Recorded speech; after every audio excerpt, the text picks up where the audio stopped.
Welcome back to the goods. Oh, I don't have a Hypernova. Damn it. Yeah, it's fine. Whatever. Coming to you live from Allentown, PA. Got Alex Jones on the screen. Let me take this down.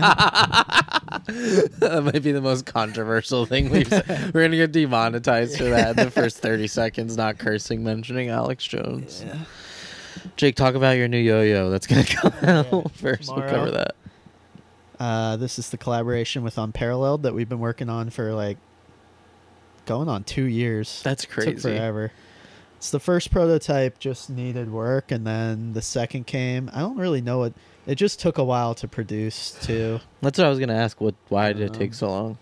It took a while to produce, and then I guess I got caught up with other stuff. I don't know. Time just flew by, but yeah. We've been working on this forever. But they're finally here. They came out really cool.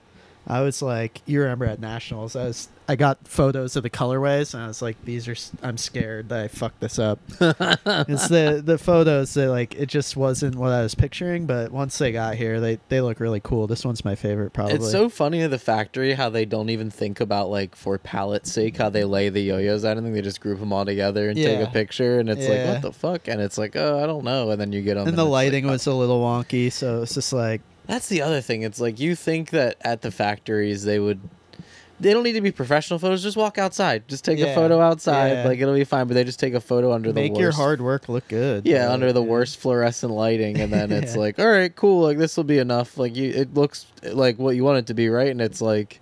I can't tell. Yeah, like the color will look completely different when you get it in person. Yeah, I was close to having him like strip some and like recolor them, and he was like, "Well, then you're definitely not gonna have them by Worlds." And I was like, "All right, forget it, just send them." But it all worked out. They came out beautiful. 6 colors dropping tomorrow alongside some gummy dice, these orange ones, and I have glitter clear ones too. On my website, jakebullockart.com. They're $100. They came out awesome.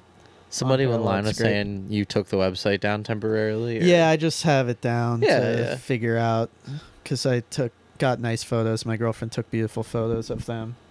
And I'm just like trying to, since it's not just me, it's a collaboration with a real company. Unparalleled, I feel inclined to do a better job with everything. Yeah. So, I think it came out great. And it's just really cool. It sort of legitimizes my whole little yo-yo dunk project, because it's like some of my favorite players are on Team Unparalleled, like Colin and Abel and stuff, and like it's just cool to see them play with it and like be a part of it, top level competition guys playing with dunks. It's just fun, it's just a cool thing. It's a cool contrast from what it normally is. Yeah, I think it was like maybe unexpected. A couple people were like surprised. So, it's not, because Unparalleled doesn't really collab with many people, or if they do, it's very like it's been a while in one ear and out the other. They did an art, and I think that's it. Maybe. Oh yeah, the suction, right? Yeah. So even that's crazy. It's like they were basically like a nothing brand at the time. I think they had 1 or 2 yo-yos, and it must have just been that was pretty early. Tyler hitting up Jensen and being like, "Oh, we should do a collaboration," or I don't know. Yeah, I'm not sure how that came about. They like flew up Colin and Kieran and that's right, Curdy up there to hang out, and I was surprised that Curdy never did it. I wish he was here today to ask him about that. We'll have to ask him next time, but like.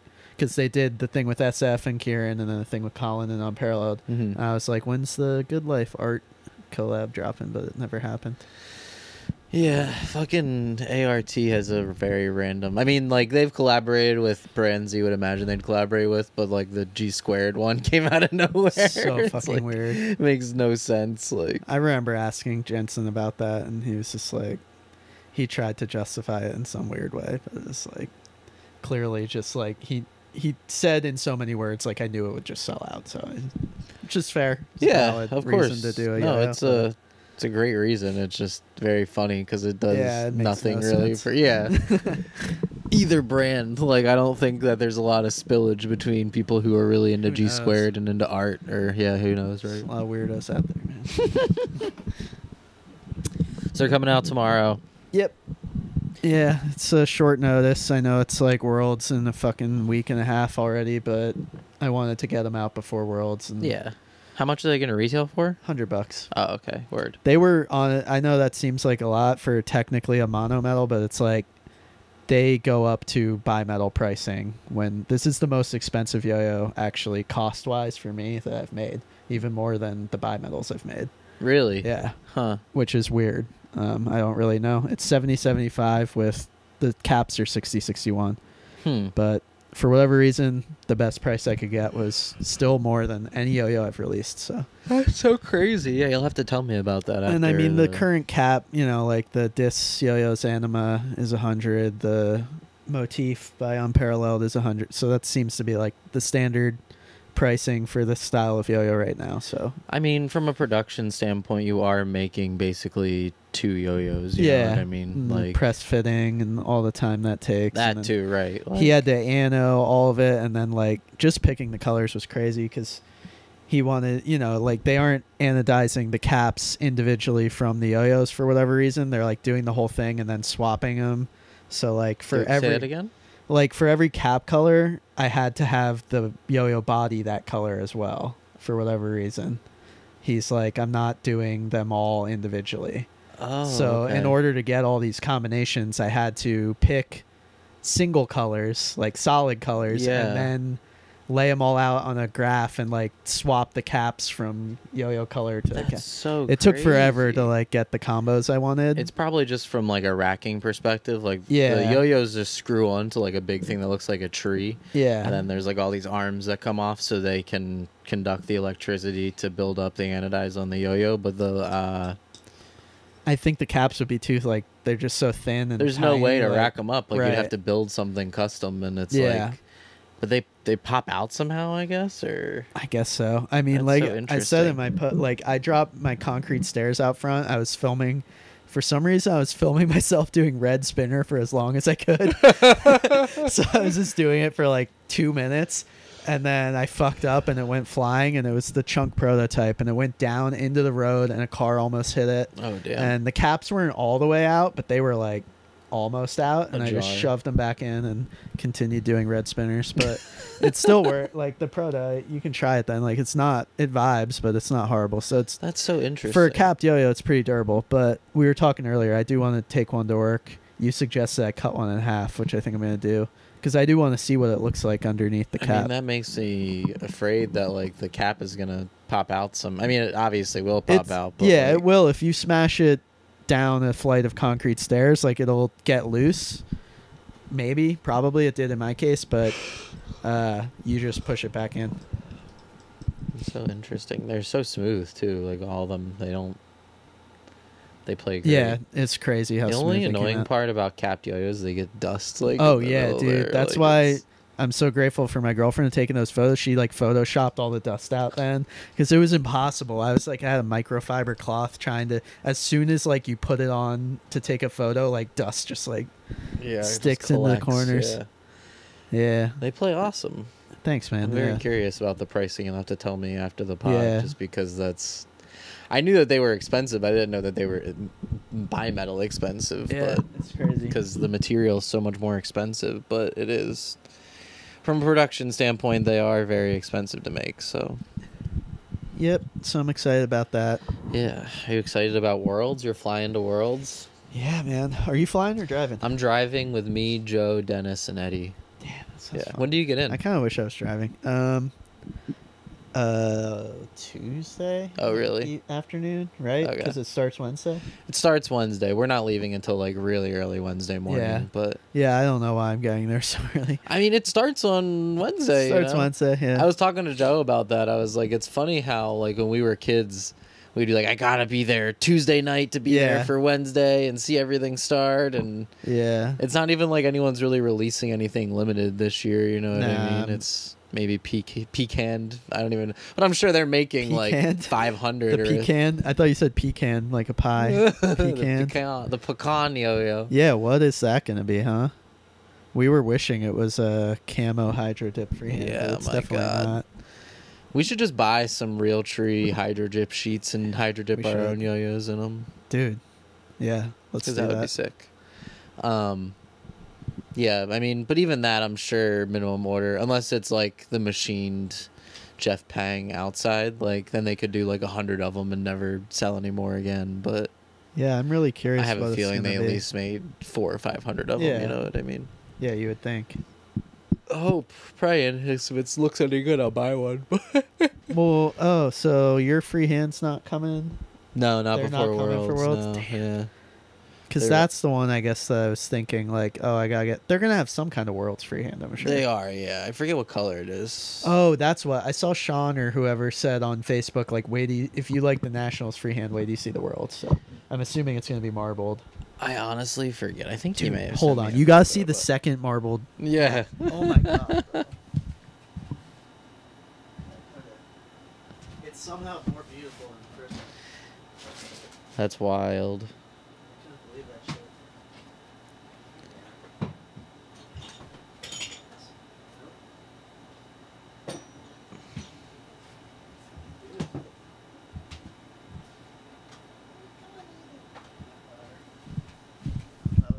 I'll find it later, but Nationals marble freehands are sick. They have them at Yo-Yo Sam now. If anyone wants to buy one. Yeah, I don't have any photos of the Worlds ones. I swore Sean sent it to me like a couple months ago, but just photos of sample runs of mine. That's sick, dude. And the plastic's better now. Like the new marble plastic is even better than this. So, yeah, he was telling me at Nationals that like they add a little bit of like. A little bit of cum. All these yo-yos have a little bit of semen in them. No, it's just a little bit of translucent plastic, like completely clear plastic. That's what, yeah. So you can kind of see through it and see more layers. The new one I got has like a crazy streak of like dark blue, but it's almost like all the way see-through. It's like a fucking gemstone, like a crazy fish or something. Yeah. Oh my god. Yeah, they're doing a bunch. It's crazy because like. I swear I showed you this picture, but like they're doing an edition. I'm not going to say all of them, but I will say that like I don't know how many editions they're doing for this next run, but like between mine and then 2 for the other Severance and then the other 2, there's going to be 5 editions from Delaware players. Like it's kind of crazy. Oh yeah, that's right. That is crazy. Yeah. The other thing, I forgot about this till the other day, or when I saw the pictures of all these. Back in the day, like after I won Worlds, or like between winning Worlds and then like Yo-Yo Factory blowing up and like the 888 becoming a sick yo-yo, Joe wanted to do like a custom edition 888. Yeah. And like they had shown me like these prototype. Like a Mitchell's 888? Yeah, but it was like the state of Delaware and the side was like a skull or something like that. It was very like Punisher. Weird. Yeah, it was like kind of not. I didn't really love it at the time, so I was like, I don't really know about this. And then it's funny because Joe just shouldn't have listened to me. It's not like I was gonna buy one anyway. Like they were gonna be for other people, but it's just mad funny because it'd probably be like the rarest 888. Yeah, it really would. There'd probably only be like a handful of them or something. And the skull would hit nowadays. Yeah, exactly. Even then, I'm sure it was cool. I was just like, I don't know. I wasn't even into anything back then. I didn't have design taste. I was just like, I don't know. I don't love it. Like, it is what it is. It's cool. Damn. And then I swear afterwards there was like a conversation about maybe doing another Freehand Zero. Yeah. But I want to say they like discontinued the Freehand Zero in like 2008. Do you have a Mitchell's Freehand Zero? Yeah, I have one that Tony Bash gave to me because they were like yellow and blue or something. Yellow, blue, and red. They were like a throwback to all the okay, the original freehand colors. Yeah, I think they made 300 of them, so like 100 of each color. Yeah, and I mean, you never see those. Yeah, you really don't. I mean, I'd be hard. You rarely see freehand zeros anymore. People have them; they're kicking around, but it's like it's not like they're in abundance like you think they would be. Like when we were kids, it wasn't like we got to save these because I never would have thought in 10, 12 years no one's gonna have these. And you now would literally get like I would get like third at a contest, and I'd get like 4 freehand zeros in my bag. And it's like I remember giving them away. Yeah, or selling them for like $5 a piece, or trading all 4 for like one hit. Granted, they were always like I remember always getting the fucking blue with green caps, like the ugliest, like shitty colors. But especially after like the Babe came out, and it's like, oh, this is how a blue and green yo-yo should look, and It's funny because I still like all the freehand zero colors I genuinely did like at the time, and now that I look back, they're like just as cool. It's probably just for nostalgia's sake or like not really. I didn't like them back then, but I like a lot of them now. Yeah, they looked very weird. I don't know, like they looked like just very primary, I guess, back in the day. Like they didn't look.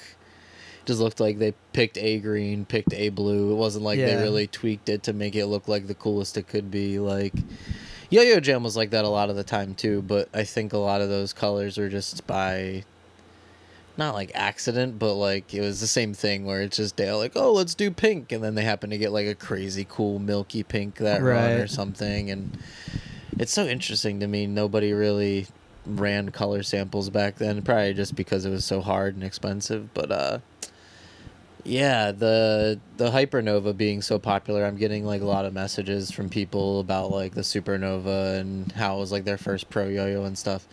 And people will like send me, I forgot like that the first run we did in China, we didn't get any color samples. Like Ben let me pick out all the colors, I submitted them to him, and then my brain, I had like an idea of what I thought they would look like. Yeah. And they came in and like nothing really looked like how I thought it would. So was there like a green and black acid wash in the first round? Not that I remember. There was like a blue with brown that was supposed to be like blue and orange, but like the orange, like they just didn't really penetrate the blue at all. It just like sits on top of the blue, so were it looks they made brown. by Magic Yo-Yo? I don't think so. No, I think they were made by like whatever yo-yo manufacturer Yo-Yo Factory has been working with for a long time. I don't even know who it is. I met the guy a couple times at Worlds, but interesting. Yeah. Yeah, because I know I had a Supernova, but I don't think it was first round. It was polished and it was green, some kind of green acid wash. That's all I remember. Oh, the capped one? No. Oh, okay. It was a Supernova. Okay. But I don't have it anymore for some reason. Huh. Yeah, I wonder what... It was probably a B grade that you gave me, but... Yeah, I'm sure. I'm just really trying to genuinely... It's like I remember every color, but I kind of don't either, or some like slip away from my mind. Because like this one guy today was hitting me up and was like, oh yeah, the red and orange acid wash was my first one. I was like, I don't ever remember that being a color. And then he sent me a photo. I'm like, oh yeah, that was like one of the first China colorways. Like it just wasn't as cool as I thought it would be. And their acid wash wasn't very good at the time. Right. Like it's gotten a lot better, but like it just was it looked like it was masked somehow and not actually an acid wash. Are the Hypernovas 70, 75? Yeah. And were the originals? Yeah, the very first run of Supernovas, yeah. Wow. Yeah. What about the Cap Severe? That's 6061. 6061, okay. Yeah.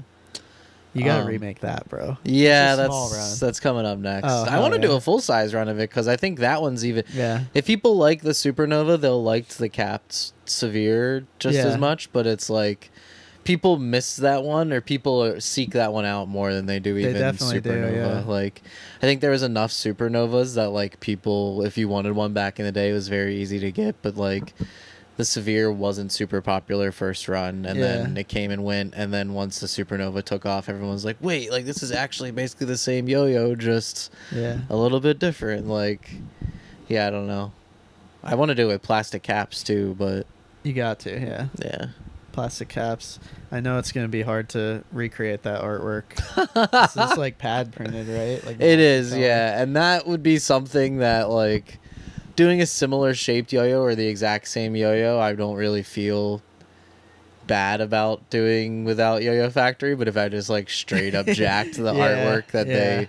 And that was like really expensive too, because John wasn't an employee of Yo-Yo Factory at the time. Like he was just they worked with him like project to project, so he could like invoice for the amount of hours something took. And because Drew sent over like the original drawing. Drew Tates did like a mock-up of it. Yeah. And then Huber made it look like really, really good. And God, I forget how long it took, or maybe he did it really quick. He may have just done it in like a day or so. It'd be cool to get one of my tattoo artist friends just to redraw like a really cool tattoo version of it. I've always wanted to get a tattoo of it too because I really love that artwork. I thought you might have one, but yeah. No, I have a like anatomical heart on my chest and then a yo-yo over on this side, and people like always kind of confused. They're like, "You got that tattoo, right?" I'm like, "No, it's just a heart on my chest." Like, oh, okay. I think I gotta get a yo-yo tattoo, but what would you get? I don't know, man. I've been putting it off for so long because it's hard to think about. Yeah, because I'm like, if I'm gonna do that, that's like a commit. To it's me, a huge commitment. Like fuck yeah! What do you mean? And I'm committed to yo-yoing enough, but it's just like I almost don't want to. And then it's like the yo-yo guy with the yo-yo tattoo, also. But right? Where do you get it too? Like where would you get it? I would have my buddy do it, but I mean, like where on your body? Oh would you get it? I don't know. For a while, like I purposefully didn't get a lot of tattoos on my left arm because I wanted to get like almost a full yo-yo related sleeve, which is a crazy thought now, but like I love that Grecian pot, like the kid playing yo-yo on the front of it. Like I would love to get that somewhere. Something like I would get probably one of the Duncan guys. Like probably the really old one that's just like a outline, just that one would be sick. Yeah, something like that. Probably on my leg because I don't really do my arms anymore. That'd be sick to get on the palm of your hand, like the Duncan yo-yo boy. I have a weird thing where I don't want any tattoos on my right arm or hand because it's like, I don't know why. I'm right-handed and like, I just don't want to fuck with it.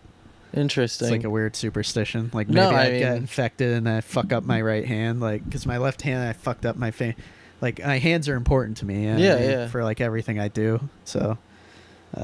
I just leave my right arm alone, but interesting. I've been always considered like filling out this to get the emphasis off of this shitty tattoo I got when I was a kid. It looks good. And I traded morphine pills to a guy in a trailer to do. You got lucky that it turned out that good. Well, let me tell you, the reason this one is pretty good, and then I also traded him for these two. And by the time he got to this one, he was nodding out on the morphine pills. Oh my God. So there's so many mistakes on this one and on this one. Like just like lines in completely the wrong area and shit. They're so bad. But that's your friend's artwork, right? These are Hopi Indian things I modified. Like I put the eyeball in the 40 ounce in his hand. It's really just like kind of fucked up and it fitted on this one. But it was fucking 2006 or 7. Like I don't.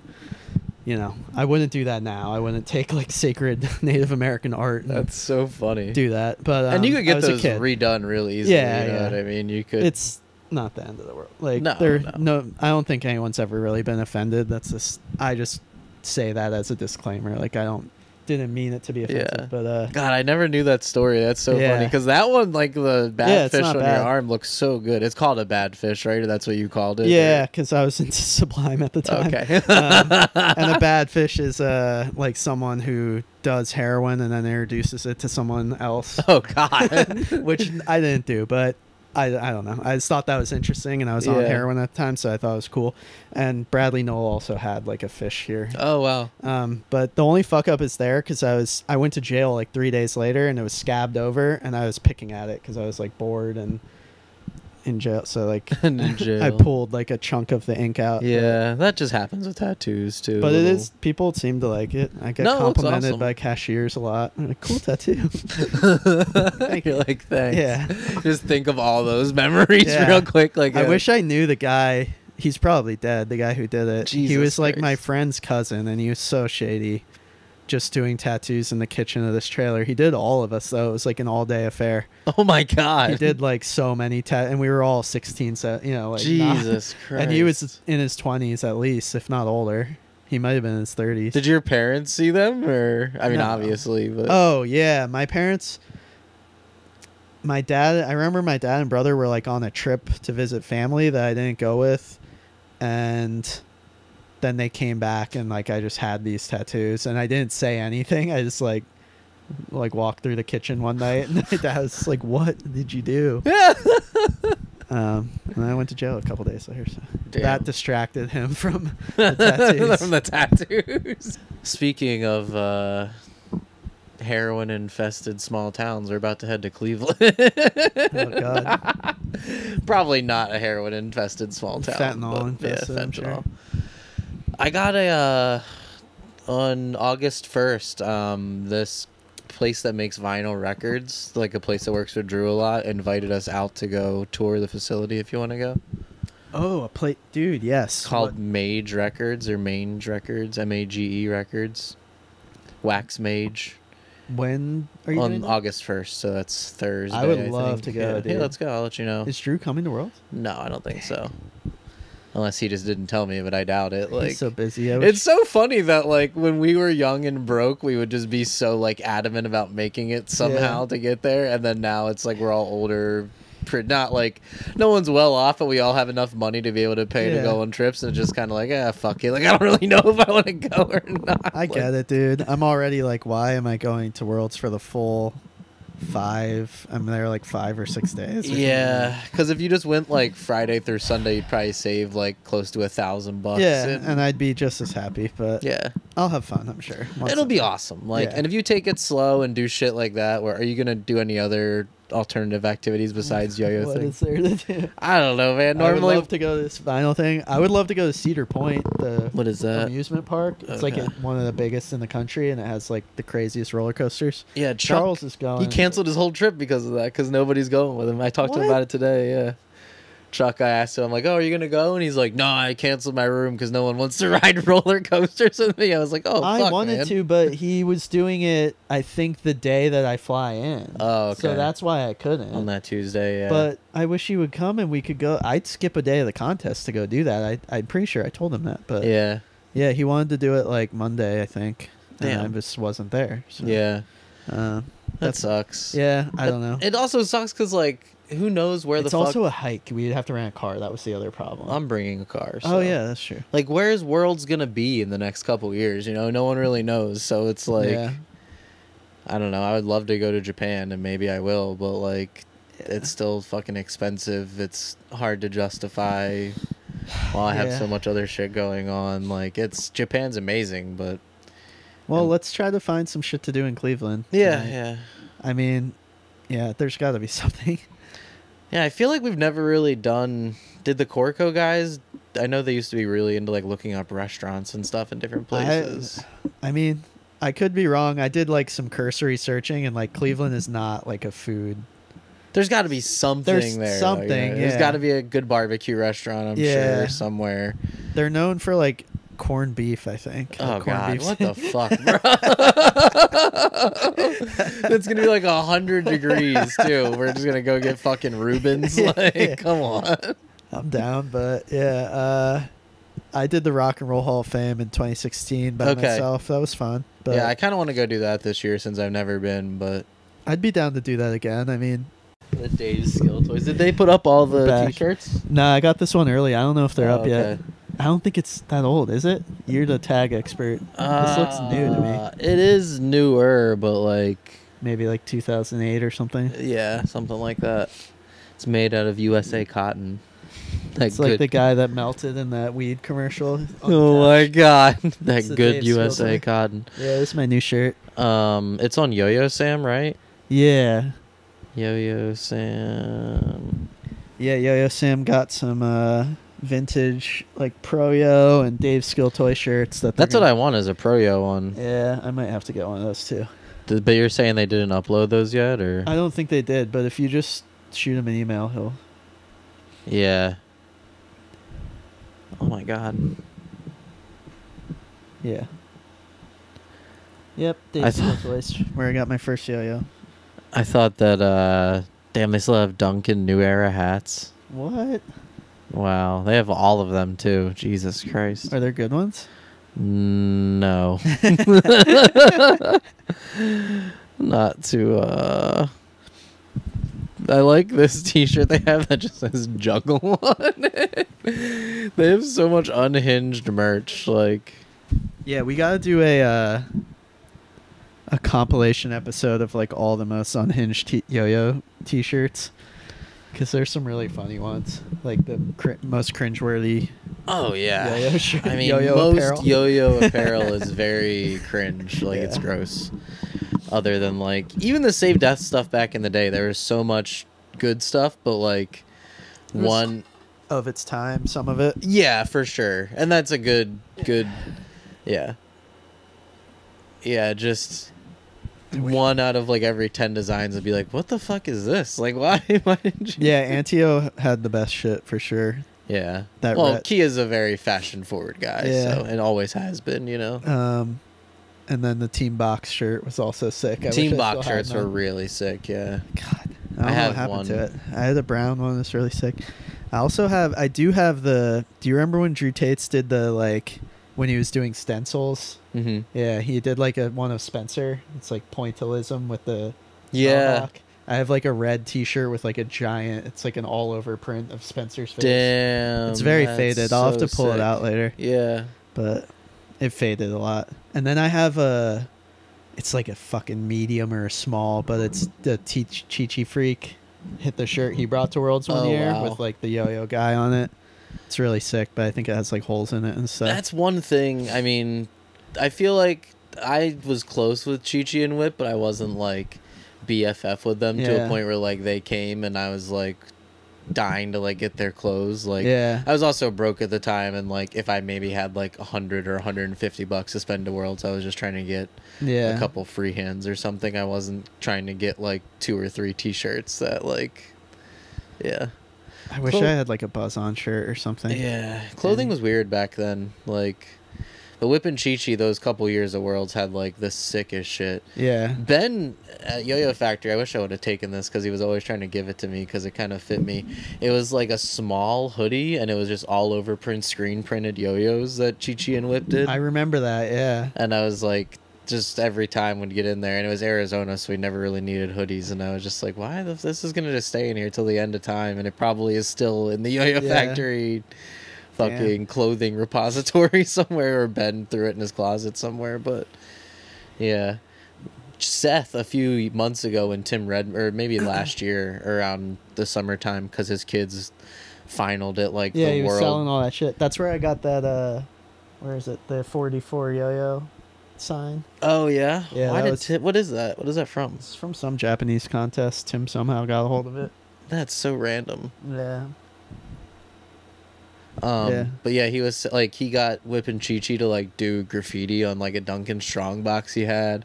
Damn. He sold that to Seth. He had like 2 or 3 t-shirts he sold to Seth, and then like a couple other yo-yos, and Seth got it all for like $150 or something. Yeah. Like basically nothing for what it all is, you know what I mean? I think I told you I bought that red or yellow Charlie Brown freehand shirt off eBay. Oh, he did? Yeah, nice. yeah. Hell yeah. That's a good one. It is. It's a great one. I gotta photograph it. I have so much shit I need to photograph. Does it fit you? Yeah. You gotta wear it to Worlds, bro. Oh, man. That would be funny.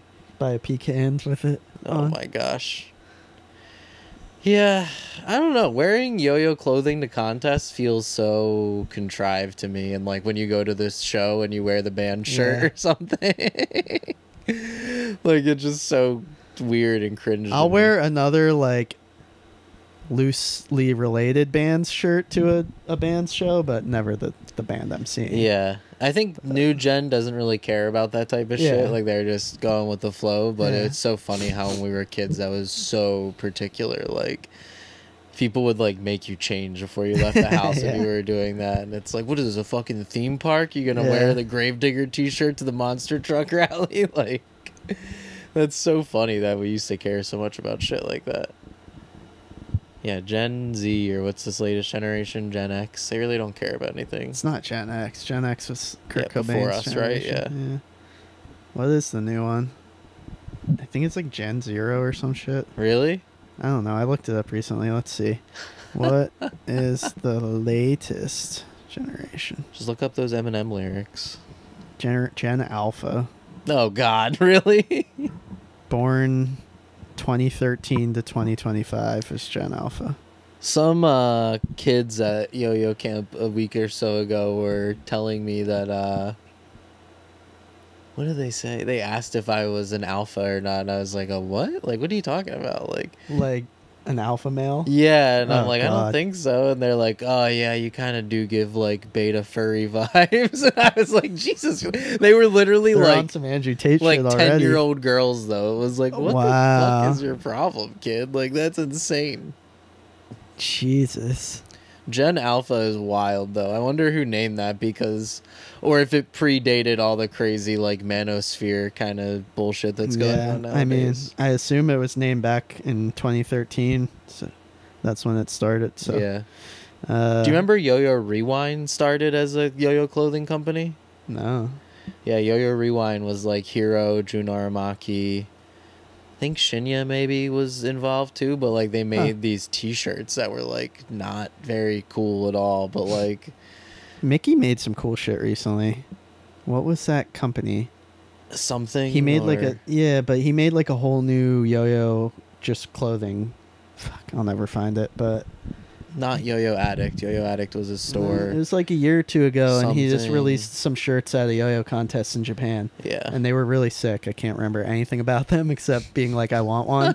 And they were like $50 to ship from Japan. So I was like, I'm good. But I wonder what they were. He made a really cool t-shirt that was like, it didn't even say anything, but it was like little clippings of all the different yo-yo logos, like Dunkin', Yo-Yo Factory, Caribou Lodge. I think that's the one I'm thinking of, yeah. I forget what the brand was called, though. It was cool, but I don't know. It was funny because I think he included, like, Yo-Yo Addict in there, too. It's like, no one's looking for this brand like those other three, man. Like, that's good for you to throw yourself in the ring like that. But, like, in Asia, you're pulling it down, and that's dope. But, like, nobody is putting you up there with Caribou Lodge and Dunkin' and Yo-Yo Factory. We should redo that red Antio shirt with the logos, but just different current, like, yo-yo logo. That would be sick, yeah. Who would it be? Or it would be, like, you and me and Duncan and Dis maybe has a cool like font logo. The pomegranate or the unparalleled thing would fit in there. So many of the logos in Yo-Yo with the like recently they've kind of diverged a little bit, but there was like a strong 2 or 3 year period where everyone was just doing italicized sans serif fonts, and it's like cool, another one. It's great. It's like that minimalization thing that's happened in culture in general, where like, have you ever seen those like infographics where it's like all the logos through the years of different companies, and they just keep getting more and more like they're just all just black and white text now, but there's still like a brand identity that's that's present and runs through all of those. Like the Pepsi logo is the simplest it's ever been, but it's still a Pepsi logo, you know what I mean, versus like, I'm not going to call it any particular brand, but like none of those brands really have like a design language that accompanies it. It's just like, it looks like they just scrolled through the font list and picked out like one that didn't look like the other ones. That graphic design shit peaked in like the 60s, I feel like. Whenever you see like a 60s era like soda logo, it's so much better. At the time, it was like almost hard to have bad design. Yeah. Like bad design really didn't come around until like the mid 80s when they started doing like all the they started using computers, honestly. Yeah, the gross. My dad was graphic designer all through the 60s and 70s, and like it was literally like blocks, you know, metal blocks that you had to like hand set type for everything. And like, I don't know, I do think that level of like attention to detail made everything. Yeah. They just took it a lot more seriously, I feel like, than like, I'll whip up a fucking logo and get my $100 right now.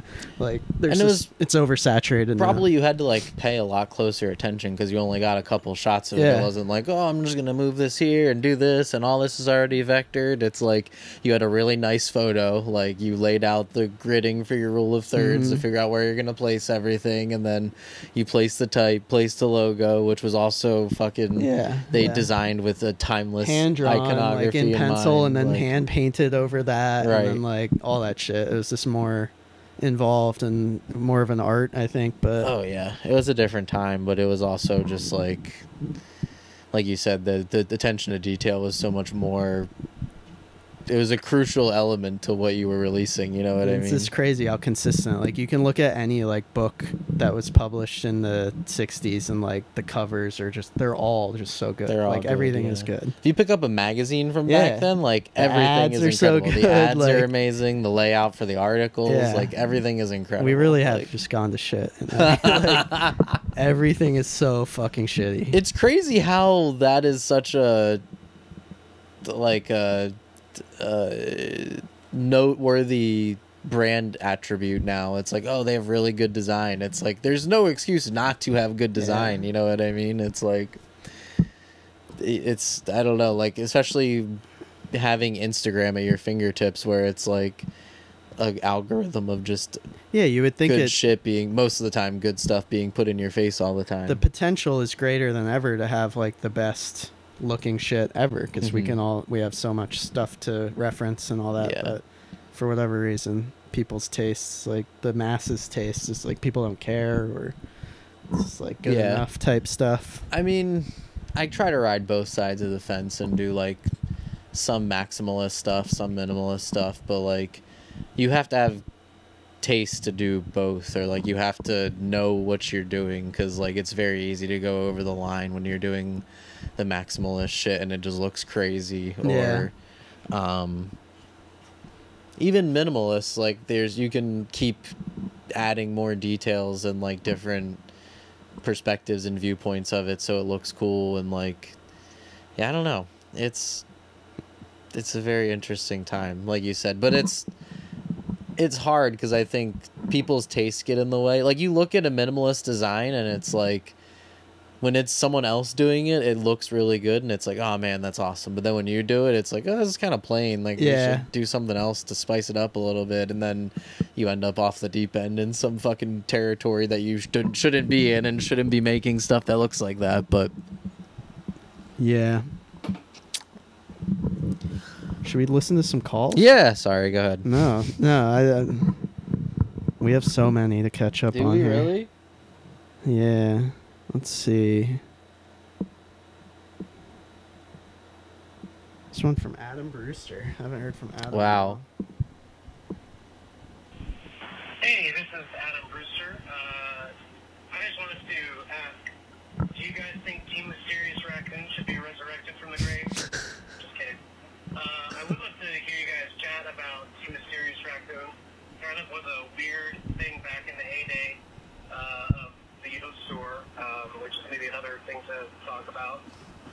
But I know Jake and I were back on the team, as well as a few other people who, that became friends for the yo-yo community. I also just find it kind of this fascinating little blip of yo-yo history. So I'd love to hear you guys share some stories about that, I guess. And also, what the fuck ever happened with Willie? Anyways, hope you guys are doing well. Talk to you later. Adam Brewster. I never saw those Willie videos. The bullet with butterfly wings, is that the name of his video? Yeah, didn't you see him recently? Or I showed, didn't I? Maybe you showed it to me. I sent you the one, I think, where he does a fake knot and like rejects it. That's and right, rips yeah. it.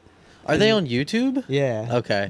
Because I think at the time, maybe they were hosted somewhere in like a really weird format. Like it wasn't MP4, or it wasn't MOV, they were or WMVs or whatever, I think. Something, yeah, that like I couldn't watch on my computer. So like I never saw them. But you did send me that because you were like, damn, like this is even like a crazy trick for now. Like it is. It really is. I even showed like Kieran and Colin that trick and they were like, holy fucking shit. It's on a butterfly too, right? No, it's on a Hitman. Oh, okay. So he called that video Bullet with Butterfly Wings because of the Smashing Pumpkins song called that, but also I remember him posting like, I always thought the Hitman looked like a silver bullet but with butterfly wings, like butterfly shape, like a butterfly shaped silver bullet. I don't know. It was just like a very artistic sounding thing. That's interesting. But Willie was, I don't know what happened to Willie. He didn't make a video that he used a butterfly and did crazy tricks with it, or no? No, he made those two, Bullet with Butterfly Wings 1 and 2, where he used like Hitmans, I think.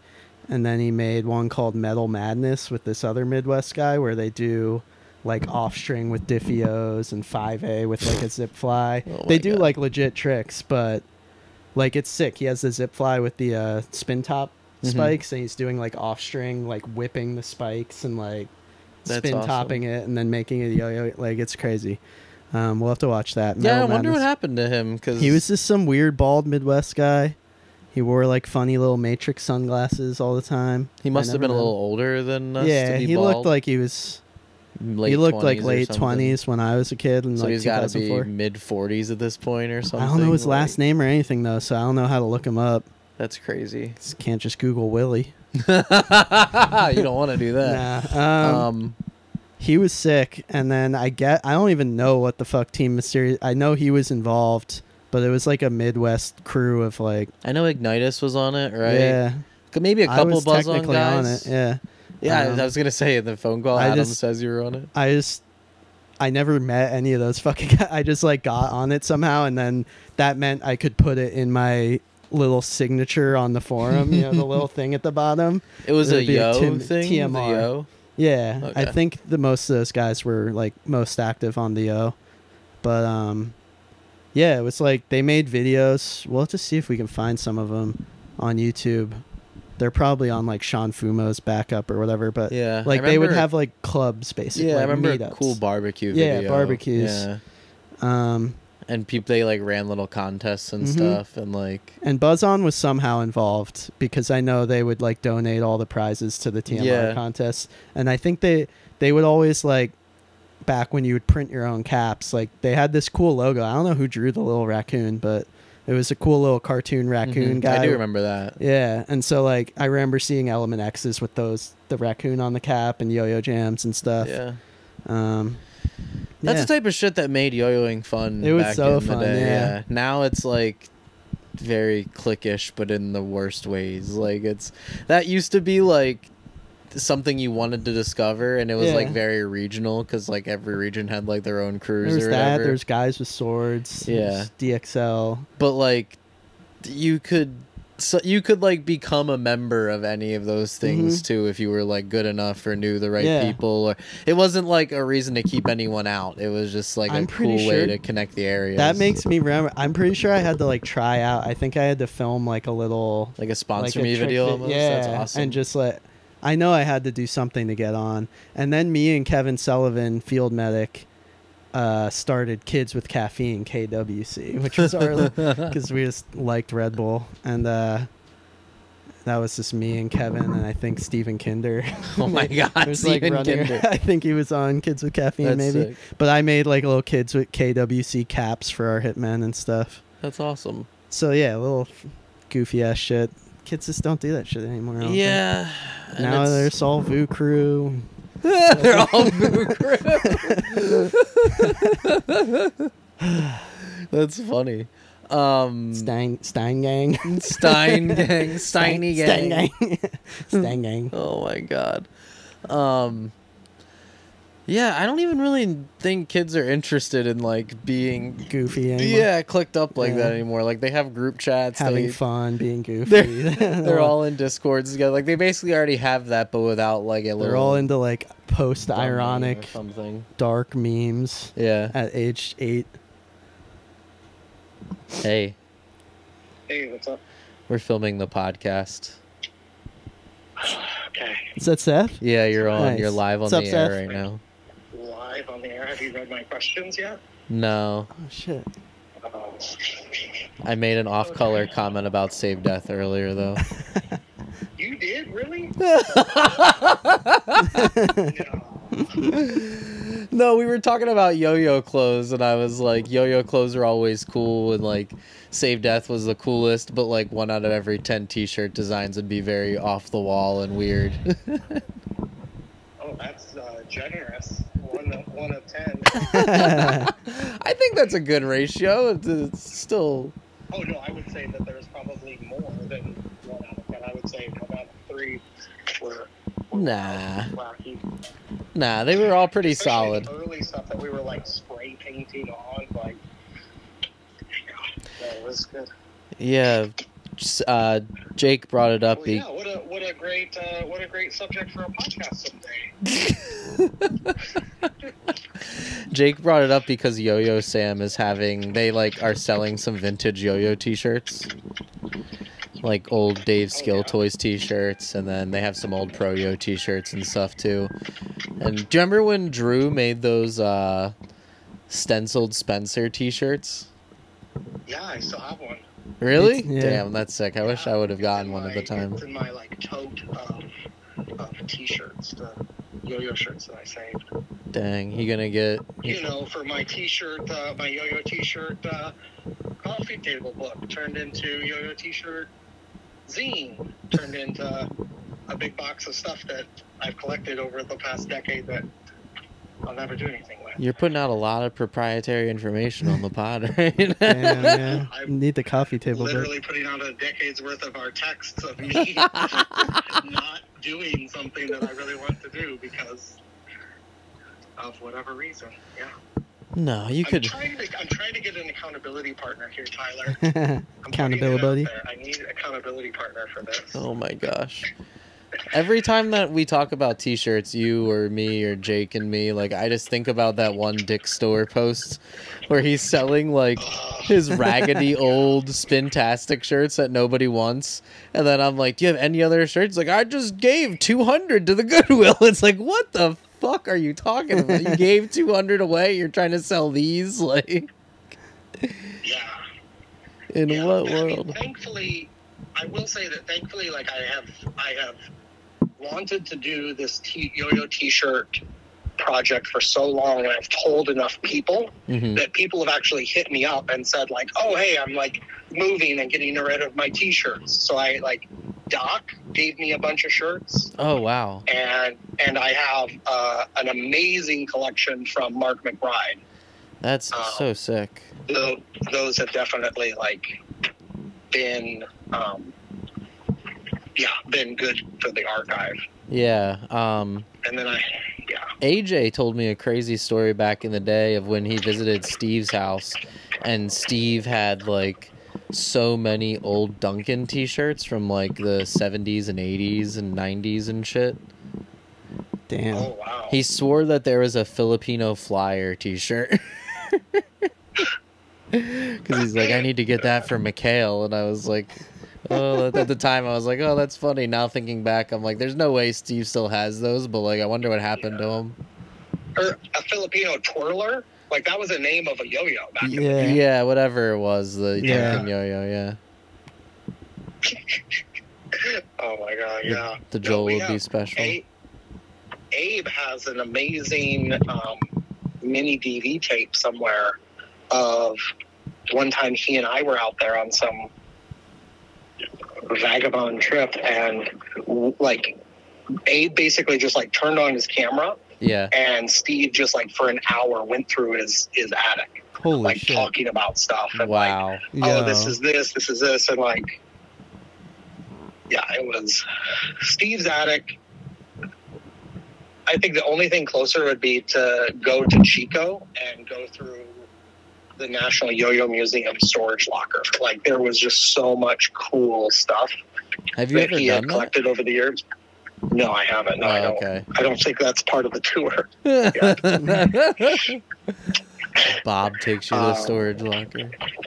Can you imagine? I sure hope they pay that every month.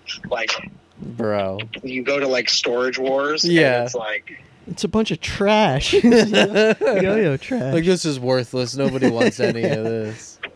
These are all just wood Tom Coon yo-yos. Yeah, a bunch of nose drives. This is disgusting.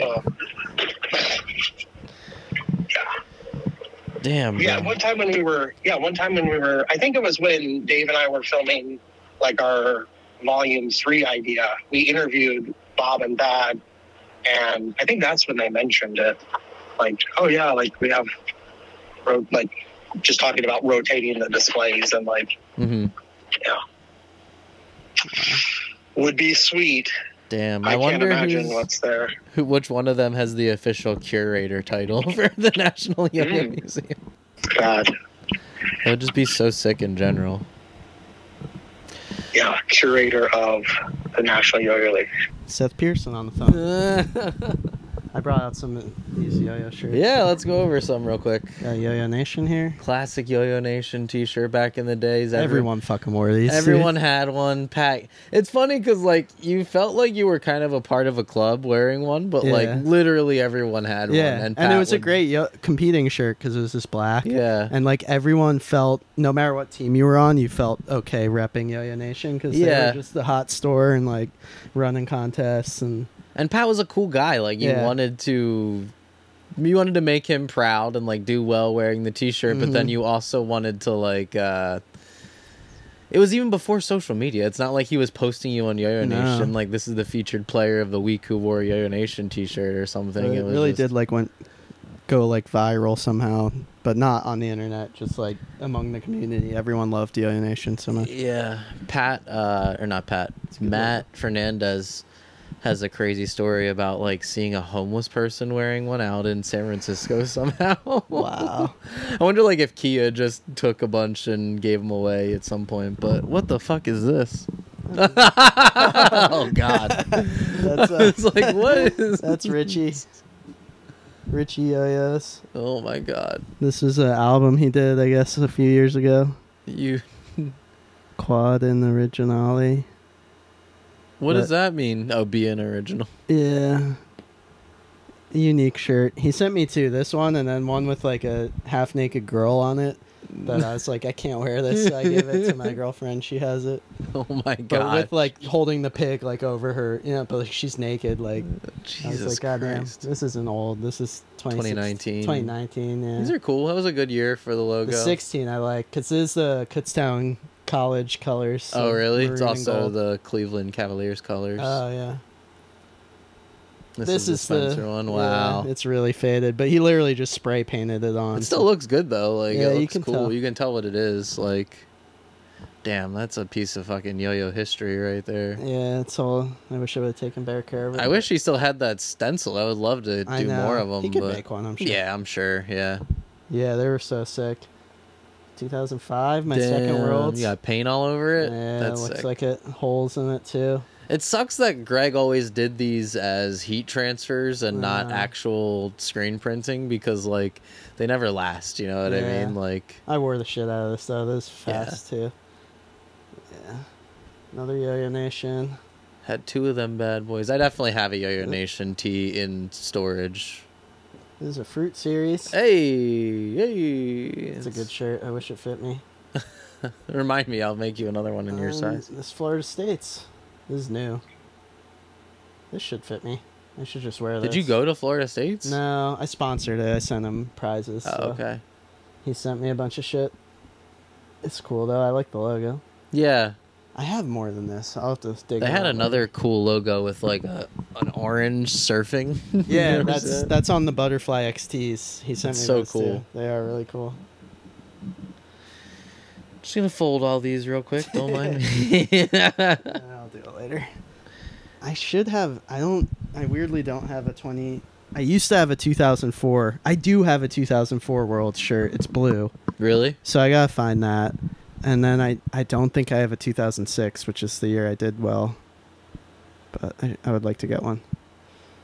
I think I was lucky enough to save a couple of the... I was just at the time like really nerdy and into saving everything, so it's like I'm pretty sure I have the year I won Worlds t-shirt. It was like green, maybe. Yep, that sounds right. Dark green. I think Mickey or someone posted recently they were trying to collect all the years that it was in Florida, all the year t-shirts, and like looking for one of the specific years, but couldn't find it anywhere. And it's like, yeah, probably because they all are. Yeah, I imagine like, fucking camp t-shirts. Like 2001 and 2 are probably pretty hard to find. Yeah. I've never seen those. I want to say there's like a 2002 or 2003 on eBay right now. 2003 was the star here, right? Oh, was it? Like the background was a star.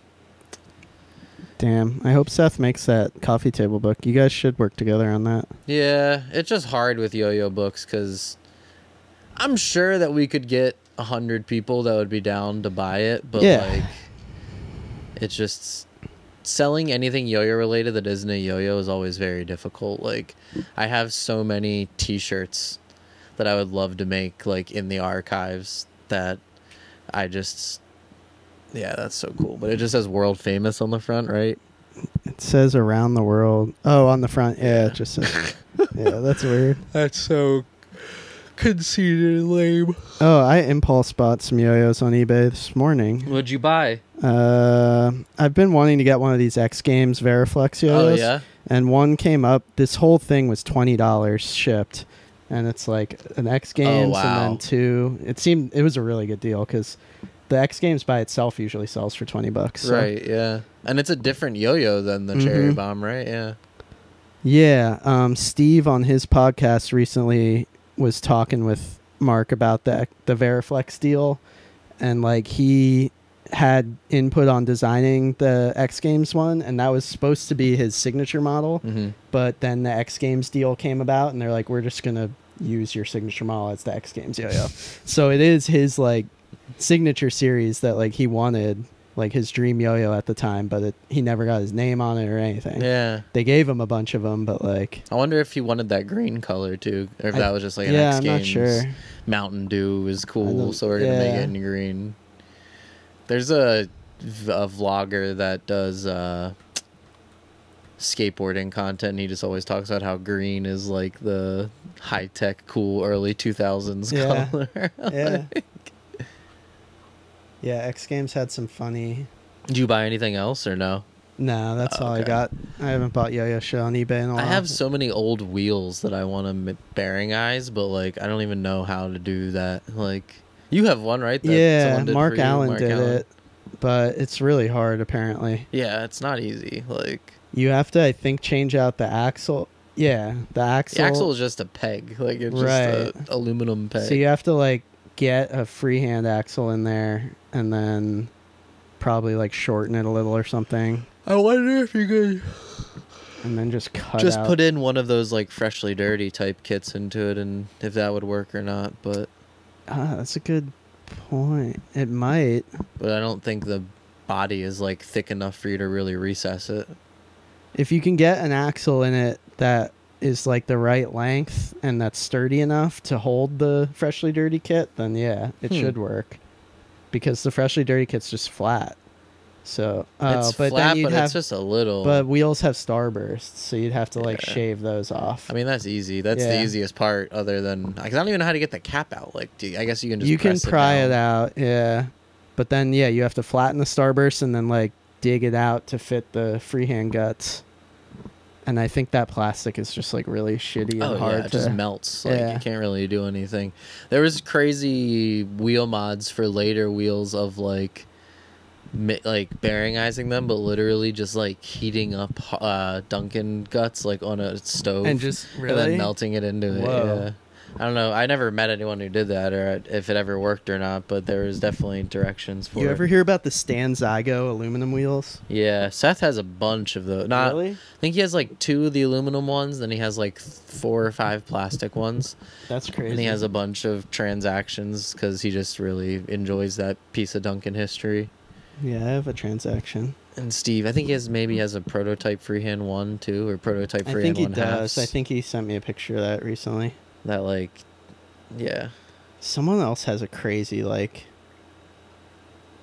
proto free. Oh yeah, CJ has a proto freehand. I'm pretty sure. Really? Freehand 1 or freehand 0? Is it CJ? It's either CJ or Seth. Does Seth have the yellow one with the starburst? I think so. Maybe. Okay, then I guess I'm thinking of Seth. Or I think he does have one that has like the Dunkin' logo. Yeah. Molded into the middle of it. CJ might have a prototype freehand 0 that's just like cornflower blue with white caps. Yeah, maybe. I'll have to look later through my messages, but yeah, pod brought to you by Dave's Skill Toys, skilltoys.com. I guess that website's not up anymore. Huh? Yeah, I was gonna say I don't even think that. I wonder who owns that. Was it skilltoys.com? Wow. Mm-hmm. That URL is probably skilltoys.net pretty valuable now. That. So this is a newer shirt, yeah. Because it was definitely skilltoys.net when I was on there. That's interesting. I think Amazon owns yoyo.com. Really? Yeah, and it's just like just yo-yo with no hyphen in it. Yeah, no hyphen. That one's Dunkin'. Yeah, Dunkin' owns that one. I wonder who at Dunkin' had the foresight to get that, because that's a very... Yeah, honestly. I wonder if they had to buy it from someone or something. I feel like that's always been their URL for like as long as I can remember, / just on old packaging that they would have listed the URL on. It would have been yo-yo.com. I wonder who owns trickcircle.com. Trickcircle.com. I think someone bought that, actually. A yo-yo? I forget who it was, but yeah, maybe it was even Box Store. Yeah, I'm sure yo-yo owns it. I'm just curious. And like they built like a aggregator on it that like you go to and it just has all the hashtag trick circle posts on the front page of it. But I forget who did this. I forget who it was. Let's see if it's up. Yo2.com. What was the one? Was that the one that Bergie ran? The troll site? That wasn't Yo-Yo Soup. It's Yo-Yo Soup. That was fun. It was a fun time. And then Josh E had truthrow.com. Yes, that was another one. And then there's the one Welso did that fucking sucked. Oh, God. I forgot about Welso. I know. What the fuck's he up to? That's so crazy. Like, he's only been gone for like maybe 2 years or so. We just totally forgot about him. He's like this amazing yo-yo. Yeah, he's so good. Yeah. What was his called? True. Who cares? Yeah. All right.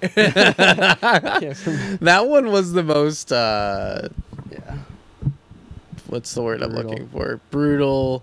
But just like caused the most friction and drama. Like every other weird like yo-yo opinion site was just I owe a lot to that because that's where I got the George Washington thing from. Oh yeah, that's funny. That actually did a lot for me. Like a lot for me. That's People so funny. love that shit. So shout out Welso. It's like the one positive to come out of all of that. Oh my gosh.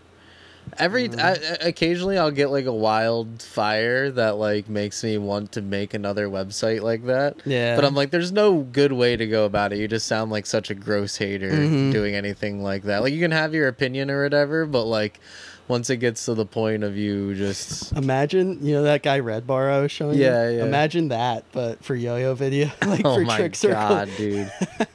Just like pausing and like zooming in on the kid's face while he's like just shitting on it.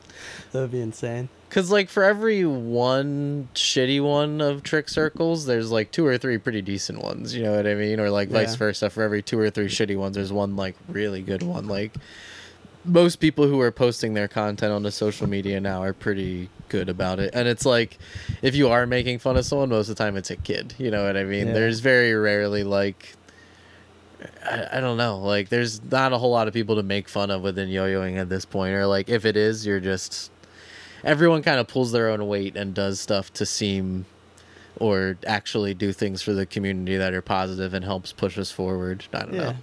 Yeah, no, it's just very funny in other communities, those people, and it's like very watchable content because it is funny and like the jokes are funny, and most of the time the review or opinion being given about that person is like on the right side of history, and like they're like, yeah, this person's gonna look crazy in a couple years, and most of the time they fucking do. So there's a really good skateboarder one called Gifted Hater, and it's just so funny. Is that an Instagram? He does an Instagram, but he does a YouTube as well. Ooh, I gotta follow that right now. And he just, you know, like tears Nyjah a new one, but he'll also like when Nyjah comes out with a new video, he's like, wow, these tricks are amazing, and like look at him at this spot, this is awesome. But like he also just like makes fun of him for like trying to dress like a jock and be an athlete, and like I don't know, it's very funny. I was watching the skateboarding Olympic trials back when they were doing them a few weeks ago. The women's street was like fucking insane. These girls just like, it's wild. Yeah. So when I was skateboarding when I was young, there was like one female skateboarder. Yeah. What's her name from the Tony Hawk? Alyssa Steamer. Yeah. That was it. There's just one. Now there's a ton. There's enough to justify a whole division. Yeah. In the Olympics, it's so wild. And I feel like they make progress faster than like the guys were making progress. You know what I mean? Like in the 10 years that like women's skateboarding has been a thing, it's went from like very rudimentary elementary stuff to now they're like really good, and there's some girls who are like arguably just as good if not better than some of the guys, and like it took the guys like 20-25 years to get to that point of like everyone's good, everyone's doing amazing. Like there would still be so many stragglers, but well, here's another message from Adam Brewster. This is a text. It's a text. Yeah, it's a text, so I'm gonna read it. Hey, Adam Brewster here. Just wanted to say I appreciate the podcast, loving the conversations. As someone who had their biggest bursts of creativity trying to utilize underused trick elements, folding gates or just mounted rock the baby, he says in parentheses, I'm thrilled to see more and more of my favorite elements, like Spencer Berry's upside-down transitions, becoming commonplace in freestyles. Are there any elements that you guys think have a lot of potential that we aren't seeing anymore? Maybe they had a surge and then dropped off or never really took off in the first place. Conversely, are there any elements that you really like, but maybe we've seen more of the upper limits on how far they'll go? Example, I love Magic Drop, but haven't seen anyone do anything new with it for years, maybe other than Sakatuka. Yeah, Sakatuka's just on another level. Yeah. I wish he would come to Worlds in Cleveland, but I don't think he does he? Has he ever... Have you met him? I think I met him at Worlds in Japan, but... I would love to meet him someday. Yeah. He's an amazing player. Well, we kind of talked about this a week or two ago about, like, grinds. I mean, we're sort of a thing that came and went, had, like, a huge surge and then disappeared for the most part. I think it's just unfortunate now because very few innovators aren't also in the competitive space, and it's like they don't have a lot of time to innovate and also come up with tricks that score really well. So, like, Shockwave, for example, doesn't really score very well unless you're doing really amazing variations of it or whatever, and it's very easy for you to fuck it up and, like, not get the yo-yo to reject. And Matt Doyle does some really amazing, like, older concepts, but, like, in a modern twist. That Henry roll that, like, everyone is you have to show me which one you mean. I mean, I know what a Henry roll is, but yeah, I think I brought it up on the podcast, like, earlier this year, and I was like, oh, what's gonna be, like, 2024 trend forecast of new mounts and tricks, and I was like, Henry roll's coming back. And then, like, literally now, like, I've seen Justin Dower's mom do it. Every time I see it, I, like, take a mental note, and I'm like, like, I want to text you or Colin or whoever. Are they doing the one where it's like a jump? No, that's from And What. Oh, okay. So they're literally doing, like, the Henry roll? Or a variation of it, yeah. They'll either do... Oh, shit. It's like that one thing I did where you're like that. Oh, okay. It's basically that, this thing. Yeah. But, like, you just do it, like, vertically instead. And it just gives you a better chance to flow. Because I remember Henry rolls being, like... Yeah. Like, literally like that. But I know they can be... There's variations. Even Eric Hesterman did one in this style, like, flip over thing. It's, I guess, like, kind of a combination of both those elements together, like a Henry roll, but also the And What thing. And I don't know, Colin does one too in, like, one of his 2024 trick sets.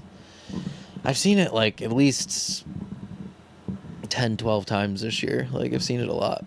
3D tricks in general. Henry roll is sort of a 3D trick, but just, like, more plane breaking would be something that I feel like maybe was more prevalent when we were younger and you don't see much anymore. When you do see it now, it's like such a banger in a freestyler. Like, when someone just does anything, like, off plane, it's like, oh my god. So I don't know why more people don't do it, but yeah, I think kids nowadays, like, they will innovate, but they've kind of stopped caring as much about the gratification that comes along with it, because, like, there's so many other ways to be well known in yo-yo now, where, like, you just post a really good combo on Trick Circle, it gets 400 likes, and that makes you feel way better than being in a cipher at a contest and having 4 of your closest friends be like, that's so sick, because, like, they already know it's sick. You guys have probably talked about it already. You've probably sent them a video of it, whatever. Like, Justin Dower has some really cool, like, these wrist whip things that he's doing. I think it's like a Remy variation of a trick, but, like, they're really cool. The over-the-head stuff is still very prevalent, but, like, it's not like anyone's doing anything crazy or cool or unique. It's just the same shit done over your head. Can you think of any? He said, are there any elements you like, but we've seen the upper limits on? Sarvanters are really cool for, like, a year. Remember that trick? It's where Sarvanter? Yeah, I've never heard of that. Kengo Keto. I missed that era. Yeah. Oh. That's called Sarvanter? Yeah. Why? The t-shirts they used to wear that were just, like, Sarvanter, and, like, the R and the V would have, like, a really cool... What does that mean? I don't know. It's probably a Japanese word that I have no idea, but I really have no idea. That trick's awesome. Yeah. But I've only seen it done like around the elbow and then like around the knee. Like I've never seen anyone else do them. Sarvanter.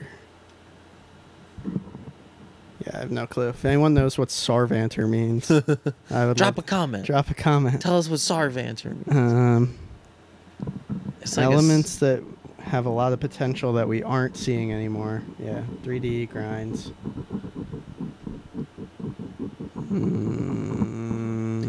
As crazy as it sounds, I feel like those Bergie whip type tricks that are just really condensed and like you find like it's very Yuki-esque where like it's a bunch of small movements condensed and combined, but like everyone just kind of jacked Bergie's little broken movement, like broken as in it scores so many points. But like Luke Troutwine had one that wasn't as good as Bergie's, but like it scored a ton of points and it was really amazing. It scores like 8 or 9 points in like 3 seconds. It's really crazy. But yeah, I feel like if someone discovered like 10 of those and just did them back to back in a freestyle, like you would just have the crowd going ape shit. You know what I mean? Yeah. And there's a lot of them where people have like little elements here and there, but they don't really combine them. I mean, suicides are always great.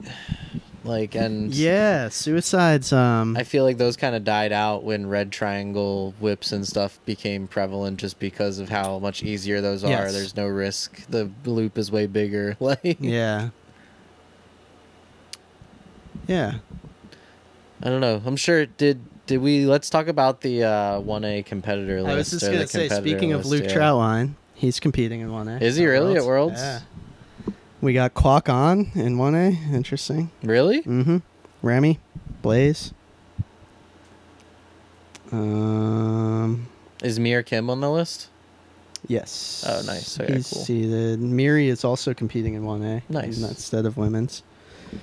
I mean, she could easily final in regular 1A. Yeah, definitely. Jethro Chen. I don't know who that is. What a name, Jethro Chen. It's from the United States. Shout out Jethro. Wow, that's incredible. 229 Kieran's coming? I didn't know Kieran was coming. That's awesome. Yo. Blaze. Dude, this is stacked. Oh, I do know some of this is inaccurate, though. I wonder if Kieran is really coming, because I know someone told me Philip David's not coming, and he's on there. Huh. Justin Dower, Jacob Maybe Dolich. they just pre-registered and then decided not to come. Him and something. Michael Malik, I think, aren't coming. Why is Stephen Chase registered but in the U.S. minor outlying islands? I think he lives in Indianapolis. Like, I don't think he lives in Bella Freestyling. That's her actual name. Oh.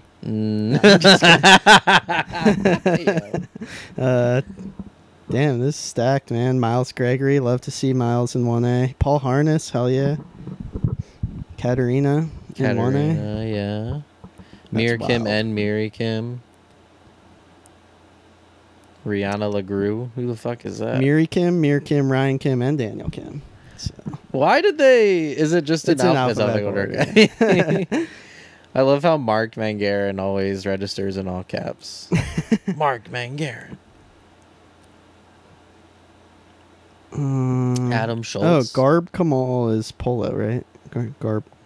Sorry, yeah. That's his name. What number is he? Do you know? 73.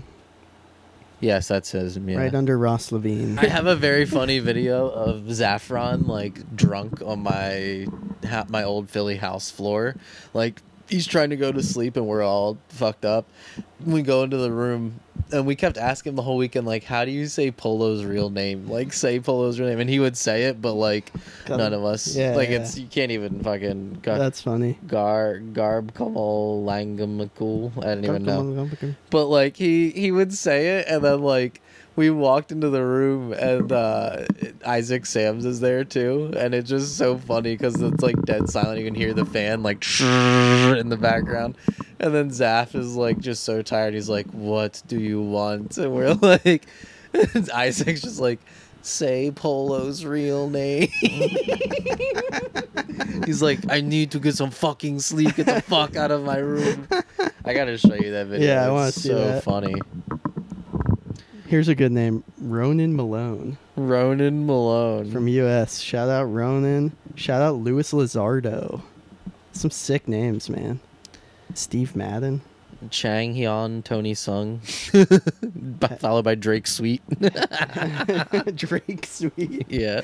That rocks, dude. Is Drake Sweet that one kid who's on Yo-Yo Friends or whatever? I have no idea.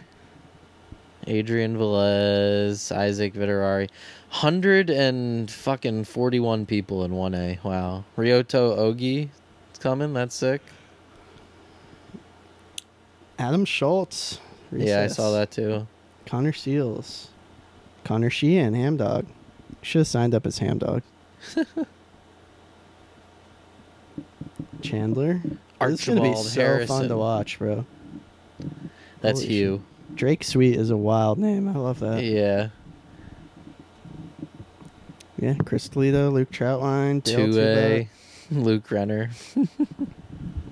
Brandon Vu. Tyler Shea could do pretty well. I mean, he's not going to, like, place or anything compared to all these other people, but, like, he could be the highest I feel like placing. Tyler could do pretty well in 2A, yeah. Yeah. 3A is going to be interesting. A lot of Japan in 3A. Wow, that's crazy. 3A is interesting because there's no Alex Satori and there's no Donald Hodgkinson either. Huh, I wonder why. So I just want to see an Aaliyah final. That would be incredible. Yeah. And wait, so Hajime. Okay, thank God. Yeah, hopefully she's kind of, I don't know, planning that prelim very well. Yeah. I have a feeling all these people coming from Japan are not here to fuck around. Yeah. They're not going to just take it easy. She's going to kill it, dude. Yeah, for sure. 4A, Miles Gregory, Quinton got it. Miles, someone to watch. Jacob Dolich is doing 4A. Wow.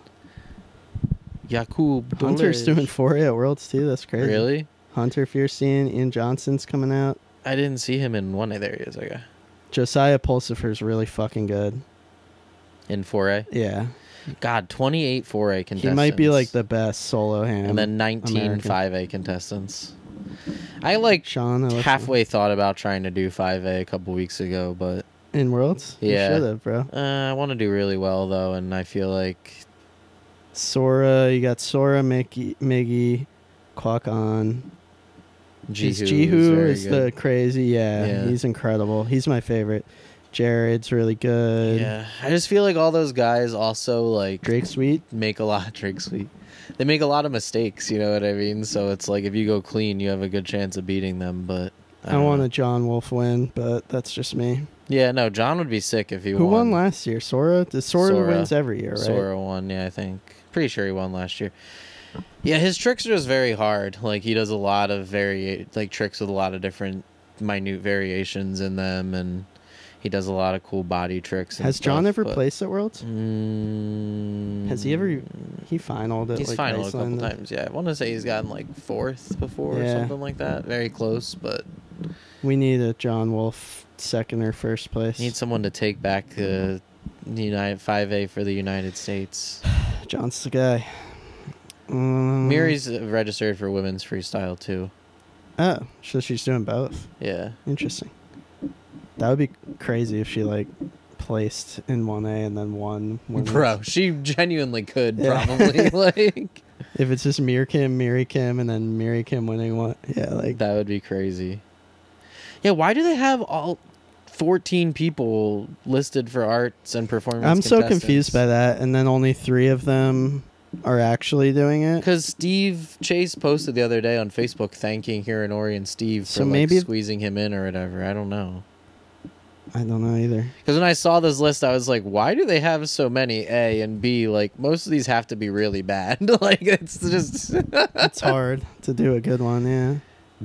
Most of them are always bad. Like you can really only name like 4 or 5 good AP freestyles. I feel like last year's was cool, wasn't it? The guy, he did like, did he do the tricks with the ring or something? What did he do? Something like that, yeah. It was crazy though. But Kira from Yo-Yo Club does the same thing, and like I think the guy who won Worlds in 1999 was also doing it or something. Did you ever see the Ray Iwakura Impressions AP freestyle? No. Oh yes, yes. It's genuinely so funny and so good. Like, I need to rewatch that. It's a good one. Like, and that like very much deserved to win. I like how they also changed the over 40 to master division. Yeah. Who's your prediction there? I'd love to see a Tim Simcoe win or Tim would Anthony be sick. Greer. Anthony could take it. I don't know. Anthony hit me up recently. It was like, "Are you good at judging? Because like I want someone to look over my freestyle." And I was like, "What is he competing in?" And now I see. So he is taking it seriously. I was like, I can't help you, but over 40 open. Jesus Christ. I don't know who these overseas players are in over 40, but I imagine one of them will win. Yeah, I mean, who knows? I remember Lorenzo, but I don't know the one guy's name, but there's one Japanese dude, an older guy who always competes in over 40, and he literally just does 3 minutes of picture tricks. Like, that's sick.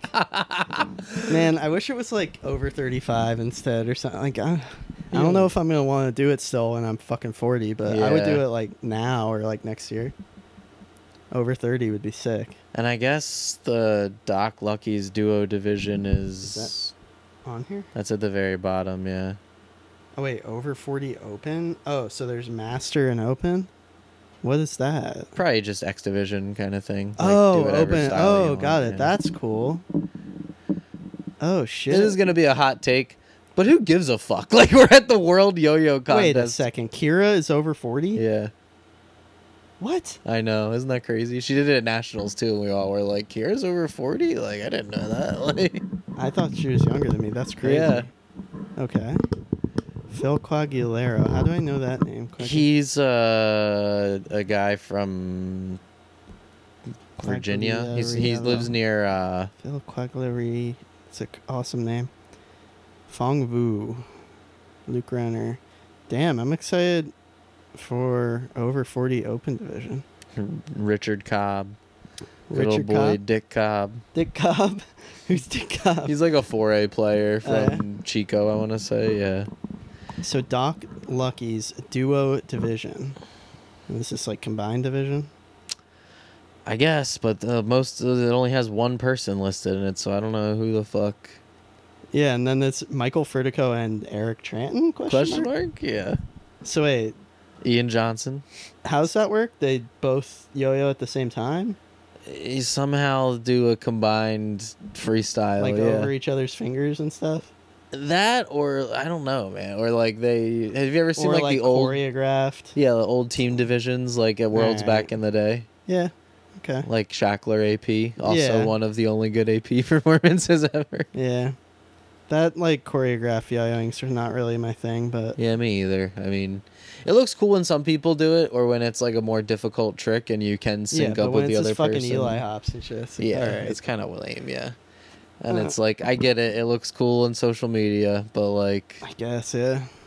It would look cool if you had a left-handed person and a right-handed person, and the tricks mirrored each other. Yeah. Like, well, me and Danny did a duo division. In dude. You and I should compete in this shit and bring it back. Yeah. Like, we did like a full 3A freestyle together, like with a yo-yo on each of our hands. Like, I wish there was a video of that. I don't know what we had tricks. I feel like Ben Gates probably has a video of that somewhere. What was it? I know we had a couple like ECC 2008 or 9 or something like that. 2008. I feel like Ben would for sure have a video from that because I'm pretty sure that's who I got. 2008 because I remember we went to like McDonald's drive-thru. I drove and Danny was in the passenger. I was playing Kid Cudi's first like Man on the Moon or whatever, like the first one to just come out. Yeah. And I had it burned and I was playing and I'm like, this shit is so chill, dude. Like we're smoking weed, get McDonald's. He's like, this is the worst fucking music I've ever heard in my life. Like, Danny was saying this? Yeah, he hated it. He was like, just put something fucking good on. Like this is so bad. I was like, damn, bro. All right. He was not on the wave. I kind of remember that you saying that. Yeah, like, he hated it. Well, also, because, like, if you're listening to, like, he was so into Biggie and Golden Age hip hop. No, I get it. Like, he was just being a hater. It was Kid funny. Cudi be like, I got 99 problems. And they all bitches day and night. Yeah. No, it was very emo. Like, yeah. But as a recently smoking person, I was like, this is my jam right here. Oh, yeah, dude. The first time I went to Japan, I walked around listening to that Kid Cudi album too. Like the first morning, like Miguel and Jason Lee, who I went with, got like super trashed, and they were just like asleep in the hotel room. I'm like, I'm just gonna like walk around and have fun by myself. And I like listened to that album, and that was like right after I first started smoking weed, and I was like, this is almost like being high in Japan. Just walking around, listening to Kid Cudi. The edited version where he says "lonely loner" instead of stoner. Lonely loner. Oh my god, dude. Yeah. That came out. What were we, like in 11th grade or something like that, or 12th grade? It would have been 08. Yeah. So I was in 11th grade. Yeah, 11th grade. Me too. Good year. Lollipop. Yeah, very good year. But I just remember like MTV playing it all the time, and then remember when the remix came out where it's literally just like the alarm going off in the background. It made like no sense. Yeah, that one was weird, and it was just like, what the fuck is, like, why does music sound like this all of a sudden? This is awful. Yeah, it happened very quickly. It went from like Lil Wayne to like the new generation. Auto-tune happened super fast, but yeah, good times. I was listening to that Kanye West Lollipop remix. Have you heard that? No. It's so funny. I think, didn't you post it on Instagram or just it's not on Spotify. It's only on YouTube. Have you ever watched that Lil Wayne documentary of him? No, I don't think so. It's pretty good. It's Making the Carter 3. Like, he had a documentarian following him around, and like, oh dude, it's maybe like a month or two leading up to the Carter 3 release. That's crazy. And the Carter 3 comes out, and it like goes platinum in a week and stuff, when like nobody was buying music at the time and shit. And he's like, just comes out, he's like, I was recording, I was in the other room recording. He's all leaned out and shit. He's like in Paris and like spills lean all over like a Persian rug, and they're like, oh, Mr. Wayne. And he's like, oh, that's so embarrassing, I'm sorry. I'm a Carter 2 guy. That song Shooter, the Robin Thicke one, it's such a good song. I've honestly never listened to a Lil Wayne song other than the collaborations, just because I was such a vehemently Lil Wayne hater back in the day. Shooter's a great song to this day. I hate how he had so many good mixtapes too that aren't on Spotify. Yeah, that you have to only see on YouTube. Brandon Napper and I were talking about this at dinner, like the drought, very recently, because he was like, "You've never listened to the Lil Wayne song?" And I was like, "Bro, honestly, nah," because I was like, when I started listening to rap in like 8th or 9th grade, I was only listening to like Biggie, Wu-Tang, Nas, like all the classic type shits. Like when you listen to that and then go Lil Wayne, it's just like, you're not. It's worlds apart. Like, you can listen to Lil Wayne now and appreciate it because rap has fallen even further than where it was. But like, there's a reason that 89 through 96 era was called the golden age. You know what I mean? And then, yeah, there's still people who can rap very well like that, but it's few and far between, and it's more about the vibes and shit like that, which I get. But yeah, and I'm on the same shit. Like, I listen to Future and I listen to a lot of music that's just for the vibes, but it is just mad funny because I'm trying to think. I think I maybe tried to listen to like the Carter 3 like when I was younger, when it first came out or something. I was like, what is this? Like, why?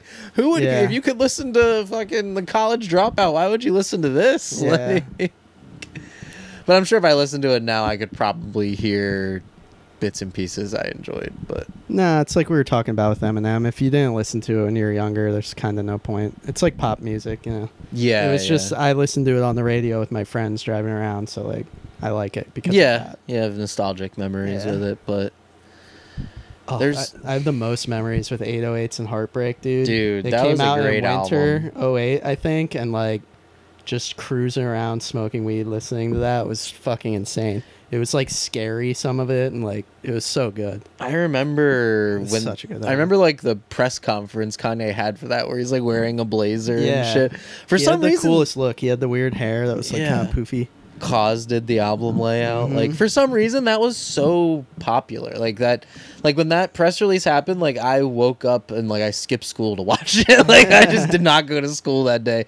Maybe I was homesick or something, but I was like, oh, like Kanye's talking about his new album, I'll watch that. And like this wasn't when YouTube was doing like live streams or anything like that. Maybe it was pre-recorded and then they posted it on YouTube or something, and it just like they made sure to put it in everyone's feed. But it was just very funny how like prevalent that album was, and I think it was is very much like on the Lil Wayne tip where he's calling himself the best rapper alive. Kanye was just like, I'm making different music. I'm not rapping anymore. Yeah. Like, I'm doing all kinds of different stuff. Like, if you don't understand, maybe your taste level ain't on the same taste level as mine. Like, he was ahead of his time. He really was.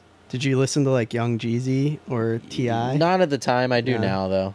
I love Young Jeezy. That's another one that's just pure nostalgia. I think I won nationals to a T.I. song to bring them out. Oh, nice. Because Jimmy Pang used that as a freestyle song a long time ago, and I was like, damn, that's dope. I remember that. Someone should use that again. Like, it was good, you know? It's a good freestyle song, yeah.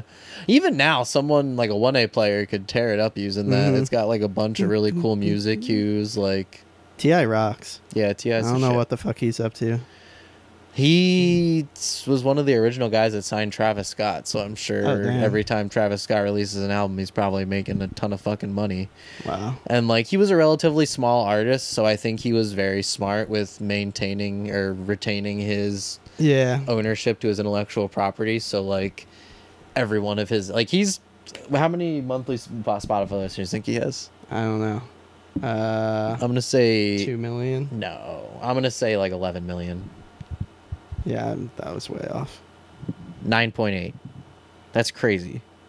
Like, that Paper Trail album, that's over 1 billion streams. Like, there's 3 songs in the top 2 songs, Live Your Life and Whatever You Like, have 1 billion streams. Like, that's crazy. Not, like, but combined they have 1 billion streams. So it's like that whole album probably has 2 billion streams. That's a lot of fucking money. And, like, when's the last time he released an album? 2020. Damn, T.I.'s bigger than Jeezy? I guess that makes sense.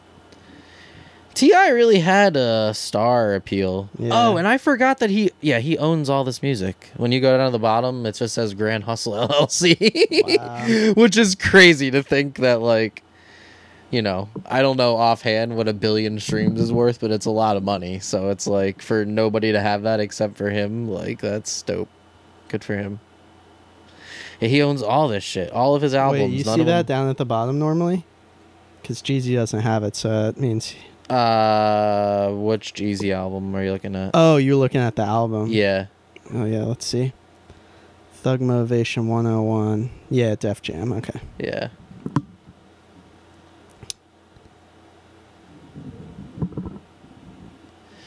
Yeah, T.I. got lucky, kind of. And then he went to jail for a year, and, like, he's...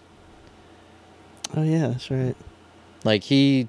had a lot of star power, and then he made that Paper Trail album. I want to say that was right before he went to jail, right? Or maybe right after he got released from jail. Time. Remember Akon? Wasn't he in jail too?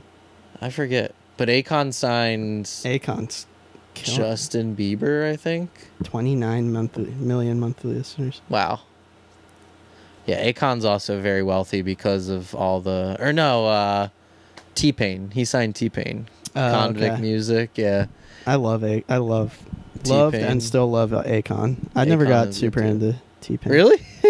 Nah, I don't know. I don't know if I know a T-Pain It's very cheesy. I'm sure you know a couple T-Pain songs. No, like features and stuff, but... There was a time there's probably some T-Pain songs that you don't even know are T-Pain songs. Yeah. You might think they're a feature, but, like, it's him just holding it down. But yeah. Oh, yeah, okay. Akon signed T-Pain, and he owns... Or Lady Gaga.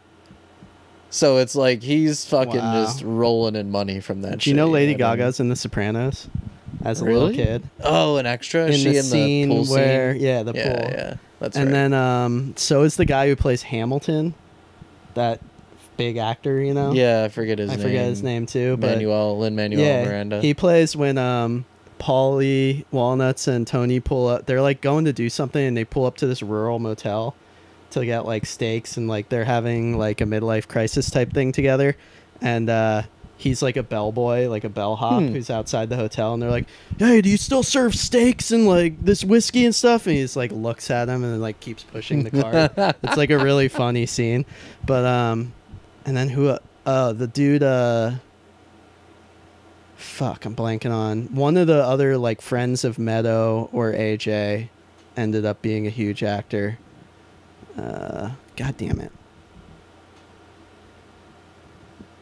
There's so many in Sopranos. I think I know who you're talking about. It's the one. You'll be like, oh my god, AJ's. He has a really nerdy face. Yeah, is that who you're talking about? Yeah. What's his name? He looks like Kai, but I forget what his. It's like Paul something. Paul Dano. Paul Dano. Yeah, which is insane. Yeah, like, he was really young in that. He's such a great actor. What is he in lately, Paul Dano? Lately, I don't know, but he was in like There Will Be Blood, that huge Paul Thomas Anderson movie. When he cut his hair and doesn't wear glasses, he looks like a totally different person. Yeah. You know what I mean? Oh yeah, Will Arnett is in Sopranos. Really? He plays the female FBI who's like goes undercover and becomes friends with Adriana. Her husband at home is Will Arnett. Oh. And he's just like, honey, I don't think you should be like. It's just so funny. I kind of do remember that now. Michael B. Jordan, apparently. I don't know who, but I remember him being in it because he was in The Wire too. He was in a whole season of The Wire. The first season, I think. Lin-Manuel Miranda is the guy I was thinking of.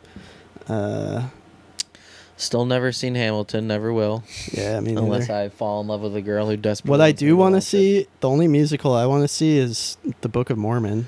Yeah, me too. Yeah. It's still playing. We should just go sometime. Yeah, we should. It's not expensive. It's like $40 or $50 to go. Does it play in Philly or anything, or I think only in it's New York? Only in New York, but maybe somewhere in Philly. It would be better probably in New York. I wonder how much money Matt and Trey get off that. A ton, I think. It's one of the biggest musicals like ever. I'm pretty sure. They're so rich, dude. That's so interesting. Yeah, it's crazy. They got to be damn near billionaires at this point because they are. Let's see. That deal they signed with Paramount was like 900 million. Yeah. But I don't know if that was just to them or, to split up amongst their staff and then to also go toward production costs. I feel like they put a lot of it. I heard they invested a ton of that in like AI and also like 3D designing and stuff. Like they like make video games, but they do it like themselves, which costs a lot of money. Yeah. So like they put a lot of it back into their shit. They would do some shit like that, but it's like, for what? Like what are they doing? Like they're just on their own shit, man. Yeah.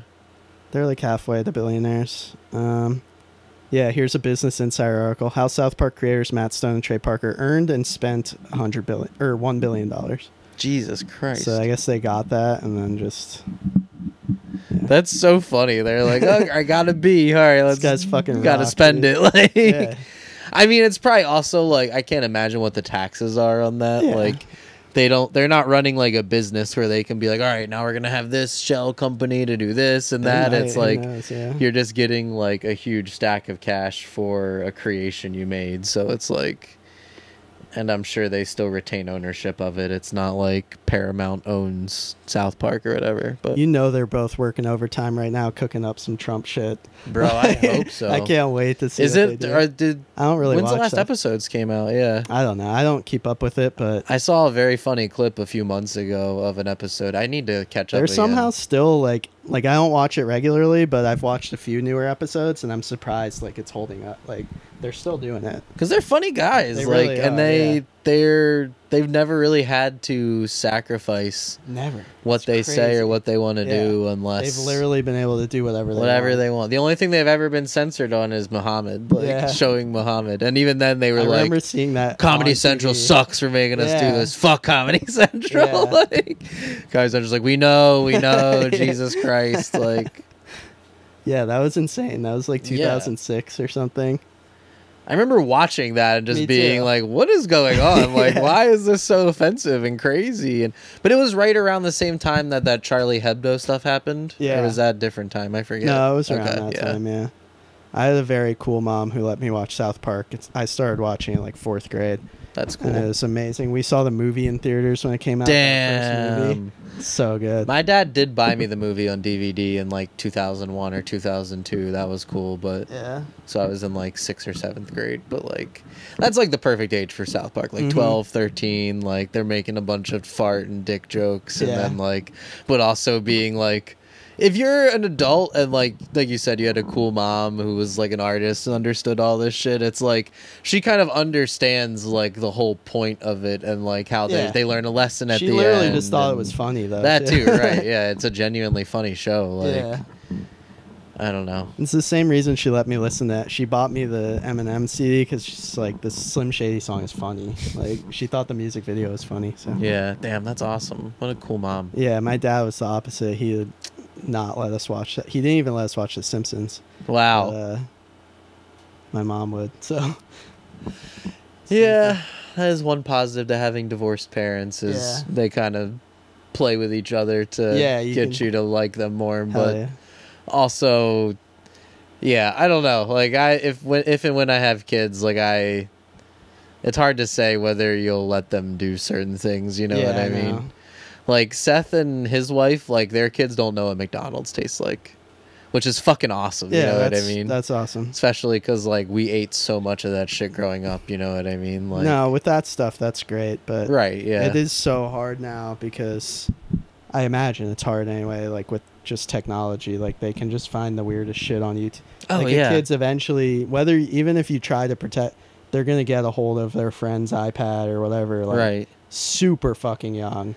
Yes. And, like, that's a good game then. Like it's over. Like, I always bring this up to my friends with kids. I'm like, so like when are you planning on having like the sex talk with them? Because like it's so hard to have like a net nanny on browsers and stuff, you know what I mean, that actually works. And like, and again, they're just gonna go to their friends or fucking school where there's computer, like, which might have protections, but like you can get around shit. It's so easy to bypass, and like, do you just have that conversation with them where it's like, this isn't what this actually looks like, this is like a movie of this, like, because it's, I don't know, like, it's like we talked about it on the podcast a few weeks ago, the that tribe in South America that got Starlink, and they all are now like addicted to porn and like being sexually aggressive towards females in the town. And it's like, how do you explain that to a kid? Like, I don't know. That's just a wild fucking repercussion of having children that people nowadays have to deal with, unfortunately. Yeah, it seems hard and scary. That reminds me of a thing. My high school growing up had this really early, like, adopted this program with Apple really early called 1-to-1, where the Apple just gave laptops to every kid in the high school. I remember this, yeah. So this was like 2004, 2005 it started. So I remember you bringing like a MacBook over my house and be like, how do you have this? Like, you're like, my school just gives it to me. Like, it's got my name on it. It's like, whoa. I was still in middle school when this happened, but it was the first year of the program, year number 1. So excited. This is going to be so great for learning, blah, blah. The seniors that year, it's on Wikipedia. There's like an article about it. Holy shit. Because they just went buck wild. They figured out the admin password, started like changing grades, looking at grades, looking at teachers' computer screens, like screen mirroring and like playing like Pokemon and all the emulators and stuff, just breaking every contractual rule. Holy shit. So one of my childhood friends' dad was actually the principal at the time, this piece of shit. But he decided with the superintendent to pick 13 of them. All the kids were doing this, like everyone. But they picked 13 kids, handpicked for whatever reason, to make an example of and charge with like multiple felonies and like all this crazy shit. These are children. Some of them are 18, but they're mostly like 17, 16. I think the youngest one was like 15 or 16. That's crazy. So they were called the Kutztown 13. You can look this up. And they all ended up taking like this plea deal where they just did like some community service and got off with like a little fine and no record, except for one, this dude John, who I knew, who's a badass. He fought it. His parents were like, fuck this, you're fucking out of your mind. My kid is smart and you're punishing him. He didn't do any of the nefarious shit. Back, I'm ranting, but it's like so the password was really easy to figure out. Yeah, so it was so dumb. Who figured it out, do you know? Or? I don't know for sure, but it spread like wildfire once they figured it out. But so that one kid fought it all the way and got like everything dropped, and I think even like got some money out of it. He went like super hard and was like, no, I'm not signing any kind of plea. That's crazy. It's your fault. Like, you're the dumbasses who made this too easy. Especially like, what of that is really illegal? Like, like, I don't know. It was a fucked up situation, but it's gotta all be very like, they were trying to be like stretching the circumstances. So anyway, But then by the time I got to high school, they had upped all the security and stuff, but we would still do little things to get like emulators and play games during class, and it absolutely did not help learning what's having a laptop. You're just like, yeah, it was just chilling. It's like you see that happen in college all the time, just people filming across the room to other people on their computer, just doing whatever besides actually learning, and it's like, what is the point of this? Like, I don't remember how we got on that, but yeah. Me either. Let's see. You want to wrap it up, or you want to do one more question? Let's do one more question. All right, yeah. Why not? This has been a very random episode, but in a good way. Yeah, I think it's been fun. Here's just a random text. My question for each of you. What trick is your go-to trick for testing a new yo-yo you've never played before? Like, what trick or combo do you do to test the limits and abilities of a new yo-yo? Thanks, dudes. Todd. Thanks, Todd. I mean, I have an autopilot combo that I've had since like 2008 that I just love doing, and it, like, it's part of that like Henry roll thing I was showing you, and it's just fun. It's whippy. It feels nice. Like, I wouldn't say that it tests the limits of a yo-yo, but it, like, to me, there's not many limits to really test anymore. No, that's what I was gonna say. Yeah, to me, when I know if I like a yo-yo or not, it's like how it feels on like the extremities of inertia, like when you're pushing it like all the way to the left or the right of the string, and it's like you can feel the inertia carrying through the string. That's how I know when I actually like a yo-yo or not. But so that's what I do. I just have an autopilot combo that's fucking 14 or 15 years old, and it's fun, it's nice, it is what it is. Did you ever see that Elliot Jackson project he was making called Autopilot? No. It was he wanted everyone just to film their autopilot combo, and then that's sick. You put it all together. Great idea. Yeah, so we should do that again. Yeah, because everyone has one of those. You know, it's like a version of a green triangle where it's like everyone do green triangles, but like, I don't know. It'd be a cool idea. My autopilot would be. I'd have to figure it out. I have a few, but I do. You're right about it's just a feel based thing for if I like a yo-yo or not, and it is like inertia based. But I'd like to. I think most people check like the smoothness and just feel when you're testing a yo-yo. If as I'm a just yo-yo trying manufacturer, anything new, I usually like do an arm grind or something just to feel how it feels. But I'm not sure. But there's no limits anymore. They're all good. I definitely test the smoothness of everything, which makes me feel a little weird just because, like, that doesn't really matter. It shouldn't, but it totally does. I don't know. Just from a manufacturer standpoint, you want to know, like, are these people making a smooth yo-yo? And then, like, if the person's cool enough and I can ask them what factory they used, I'm very curious what factory they used. And one thing I do with every new yo-yo is go like this and see what it would look like as an Imperial. Yeah, that's fun. Yeah. It always gets me. Some yo-yos look so crazy. Like, some of the modern, like, crazy wing shape yo-yos. And I'm like, damn, someone needs to make an Imperial. I do want to. I'm actually talking to someone about maybe making like I want to make like an Imperial yo-yo that isn't like the Duncan metal Imperial, like that isn't necessarily even responsive. That's just like plays like maybe even bi-metal Imperial. Damn. That like plays really fucking good and spins forever and is super stable, but it still has just a tiny gap. You saw that Duncan bi-metal Cold Fusion they did a few years ago, right? Yes, but that's more of like a modified shape, isn't it? Cold Fusion. It's like a silver bullet. Like I'm thinking like Imperial. What I want is like the round bubble, like an inverted butterfly shape. Jesus Christ. Yeah. Okay, that's what I want. Like that weird Diffio, the looper he made. That vibe. But for 1A and spins forever and has like normal response somehow. Bi-metal would be wild because you could do with crazy like ring placement shit or like some kind of like a ring you can't even see that's like inside the Imperial cup. No one steal this idea, but I really want to do it. So dumb. Nah, that's cool. Even if I just make some for myself. But I feel like the market is so wide open right now in terms of ideas like that as long as you're doing something cool that like has a good story to accompany it, you can sell, a couple dozen or a handful, whatever. And like every yo-yo store, of course, will support you and buy whatever. But it's not like that really solidifies if a project can be successful or not. But yeah, everyone buy a chunk when they come out tomorrow. Yeah. Tomorrow, 6 p.m. Eastern. Standard. It feels heavier now. When I was playing with it earlier, it felt much lighter, and now holding it in my hand, I'm like, 65 grams. Real I forgot the other specs. But it's a yo-yo, spins good, throws spins good. real good, nice. People like it. Team Unparalleled. You're releasing more of the gummy weights too? Yeah, they're all I call them JB grades. Why? What's the matter with them? They're B grades. They're just cosmetic like issues. Oh. Like they might be a little smooshed in one corner but they all still weigh good. They weigh good. They weigh good. They be weighing real good and playing real good. So are they even like? Does that fuck with any? Like, because if you play with it, isn't it gonna kind of like? I see how this one's kind of smooshed on top or whatever. But yeah, like, I think that's a B grade. I usually only use the JB grades myself. The JB grades.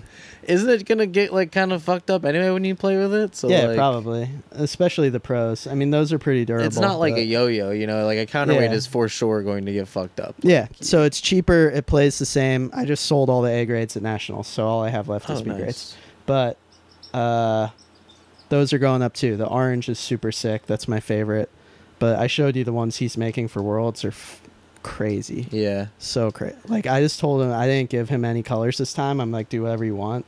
And he went pretty buck wild, so. It sucks it takes so long for him to make them because they're so popular. Yeah. Like, he should. I think they'll do well at Worlds. You guys should both just like take a loss next round and then invest in getting like a whole setup of like 20 He's got a more pretty wild setup, but it's just he has a life too. You know? Oh yeah, he has to go in his basement away from his wife and like pour fucking molten rubber for hours wearing a gas mask. So it sucks. Yeah, it's not convenient. It's not fun. Right. And then he fucking hand paints all the dots on him and like it's a lot, dude. Or you should maybe think about like trying to get them made in China or something. Yeah, like, I don't know. I like with him. Yeah, for sure. Yeah, it's something to consider. They are really fun. People seem to like them. I think Abel might have used one at Nats. It's such a dope idea because like the whole counterweight renaissance thing was so goofy where it's just like you could 3D print anything and use as a counterweight and it's like nobody got better at 5A because of that. Yeah, you know the 3D printed is whatever, but the guy Deadhead who's like also molding those are sick, real they're pieces of art. Like he's killing it and they play well. And then these rubber ones, like I just had a guy DM me earlier tonight. He's like, my wife loves the gummy dice because now when I'm practicing 5A, it's not fucking loud as hell. Oh my God. I'm like, that's one of the things I love about it, dude. Like, yeah, it really doesn't hurt your hands. Like, yeah, it's fun. Just fun old stuff. That's what we're doing here. I feel like he sent me some, but I just misplaced some or whatever. They're around my house. Somewhere. Yeah, I got only a handful of places. You gotta take a chunk too. I gotta bring you your Hypernova next time. I got myself a coffin Hypernova. I gotta show you the coffin painted some slappas for me. Oh, sick. Fucking insane. And he's gonna paint some chunks too. You should get him just do some artwork that you can engrave on some. I know. I'll do that too. I'll ask him about that. But he has a crazy idea for the chunk. He always has like a series, like a cohesive theme for each painted series he does for me, and they're so good. I'm gonna get some of these bad boys Cerakoted too. Nice. They're gonna look crazy, I think, like full on lime green. You're gonna do lime green? That's sick. Maybe. Have you gotten any updated pictures of the Cerakote ones you sold before, or did the one you made and played with, have they kind of held up pretty well? Oh, the Slims? I don't know. No one sent me anything. Word. But I have a Cerakote one drop that they sent me that like it kicks around in a bag, and like the actual white eggshell coating is really durable. Like that hasn't come off at all, but it had like a very faint green spray over top of it, like a gradient that's kind of chipped off and worn off. But it was so faint to begin with that it's not even really that hard. That's interesting, a gradient. I didn't know they could do that. I really want to try automotive paint still, like automotive spray paint or enamel paint. But I did the enamel on those dinks that I painted, that white. I did etching primer, which was gray, and supposedly like etches into the metal, and then I did white enamel, like expensive ass enamel spray paint. And it's definitely pretty durable, but that was on shiny stainless steel, so you could like with a knife, like you could scrape it off, but with the dinks yeah. But I think I don't know how it would hold up on the outside of a yo-yo that you played with a lot, but it's worth testing. Yeah, I'm always looking for something that's as durable as powder coating and looks as good. And it would be so sick. There has to be something. There's so much shit out there. I still need to go to that Anno factory local. Remember I told you like fucking months ago that they can do... It's up here or what? They can do like camo and like they can anodize photos onto stuff. No, you haven't sent me. Yeah, I did. And it's like very experimental, but they're like, yeah, you can come just check out the factory and see what we do and bring some yo-yos. And I'm like, yeah, and then I got busy. I just haven't done it. It's in Reading, I think. Word. It's so hard when you order shit from China because it's like the last thing you're thinking. I was like, let me get 20 raw ones. Yeah, because that's such a pain in the dick. Once it gets here, it's going to cost 3 times as much as the yo-yo is to get it finished or whatever. Yeah. But no, if this place is crazy. Word. Like they could do a camo, like a real tree just anodized. Damn. But it looks like they do it. They have it on their website. That's so sick. They do it to guns and shit. Yeah, you'll have to send me. I kind of do remember you sending me this now. Yeah, it is wild. But yeah, we'll have there's so much out there that we don't even consider because it's small time or they only do it on guns. Yeah, and also it's expensive, and it's like... It is, yeah. When you end up spending $25, $30, $40, $50 to anodize one yo-yo, that it's like... It's insane, yeah. Yeah, and also a lot of these places, like... A paintball gun, like, there's not a lot of pieces that need to fit concentrically on it. Like, it's not like a regular gun where, like, the slide needs to be within 1/1000th of an inch, so it slides back and forth. But yeah, like real guns and stuff do need to maintain that just like a yo-yo does. So I don't know. And then yo-yos, you have to make sure that you mask the bearing seat because that's where the tolerance is held that keeps it smooth. But if it's not masked just perfectly, it can cut the string and then you're just totally fucked. But whatever. Yeah, I have nothing else really. What's that? You got anything else? No. Hypernova's almost sold out? Yeah, it's almost sold out. It'll be a rewind in Japan soon, probably like just before Worlds. Hell yeah. Or maybe just after Worlds, I guess. Worlds is in, what, like 2.5 weeks, if that, something like that? Yeah. It's very fucking soon. It's not even... It's not next Tuesday. It's literally, like a week and a half away, yeah. So. I can't believe it. God. That'll be fun, though. Yeah, no, it'll be great. Yeah, you gotta make a second run of Hypernovas. Yeah, they're gonna be all team editions for people in recess, which I don't know if I'm gonna regret or not, but we'll see. Everyone's editions are pretty cool, but just like not everyone on the team has like super sellability at this point, you know what I mean? So it's gonna be as long as they look cool. Yeah, no, and they all will look cool or like have cool editions that people want. I don't know. And I've also just thought about doing like 25 of each one or something and then calling it a day, but we'll see. Hell yeah, dude. I'm pumped to get mine coffin edition. Yeah, please remind me. It's set aside. It's been on the list since you told me originally. And I'm sure you saw the pictures I posted as like by far the best acid wash. It looks so good. Yeah. I really want to do a scorched earth edition next time of like a red and black and orange acid wash for it, but yeah, it'd be super sick, but we'll see. Shout out Coffin. Yeah, shout out Coffin. It's funny because he will do like anything I suggest or ask him to do, but when I like I'm like, oh, like let's do another Coffin edition next round. Like we'll just use the same artwork. He's like, word. And I'm like, would you be down to do like some new colors, or you want to do purple this time? He's like, I don't know. Let me think on it. And then I'll just say something like that. Like we should do like a scorched earth edition with these colors. He's like, all right, that sounds cool. Like, he just instantly goes. And then I'm like, all right, sweet. But yeah, buy a Hypernova, buy a chunk tomorrow when they come out. Are you dropping anything else other than the gummy dice? And then I was. Do you have any more of the Slappas to release, or are they all? Yeah, I do, and I was considering doing that, but I decided to wait because I want to like give them proper introduction and stuff. Oh, all the special edition engraved ones you showed me already. Yeah, it's just this one really, and then I have one other one, but you saw that, right? Yeah, no, this is so sick. Yeah. This is from that one local laser engraver? Yeah, he did great. No, these are incredible. And I want to, like, do a cool photo shoot with Michaela and, like, you know, give it a good story. So that'll be after Worlds. I think I'll have time. Yeah. I'll probably take some of these to Worlds, too. people who recognize it will be into it, but yeah, the newcomers will definitely need like the history lesson, right, to understand why this is cool. No, that's so dope. That's amazing. Yeah, it really is. Like, especially the artwork flip is just so sick. I'm really happy.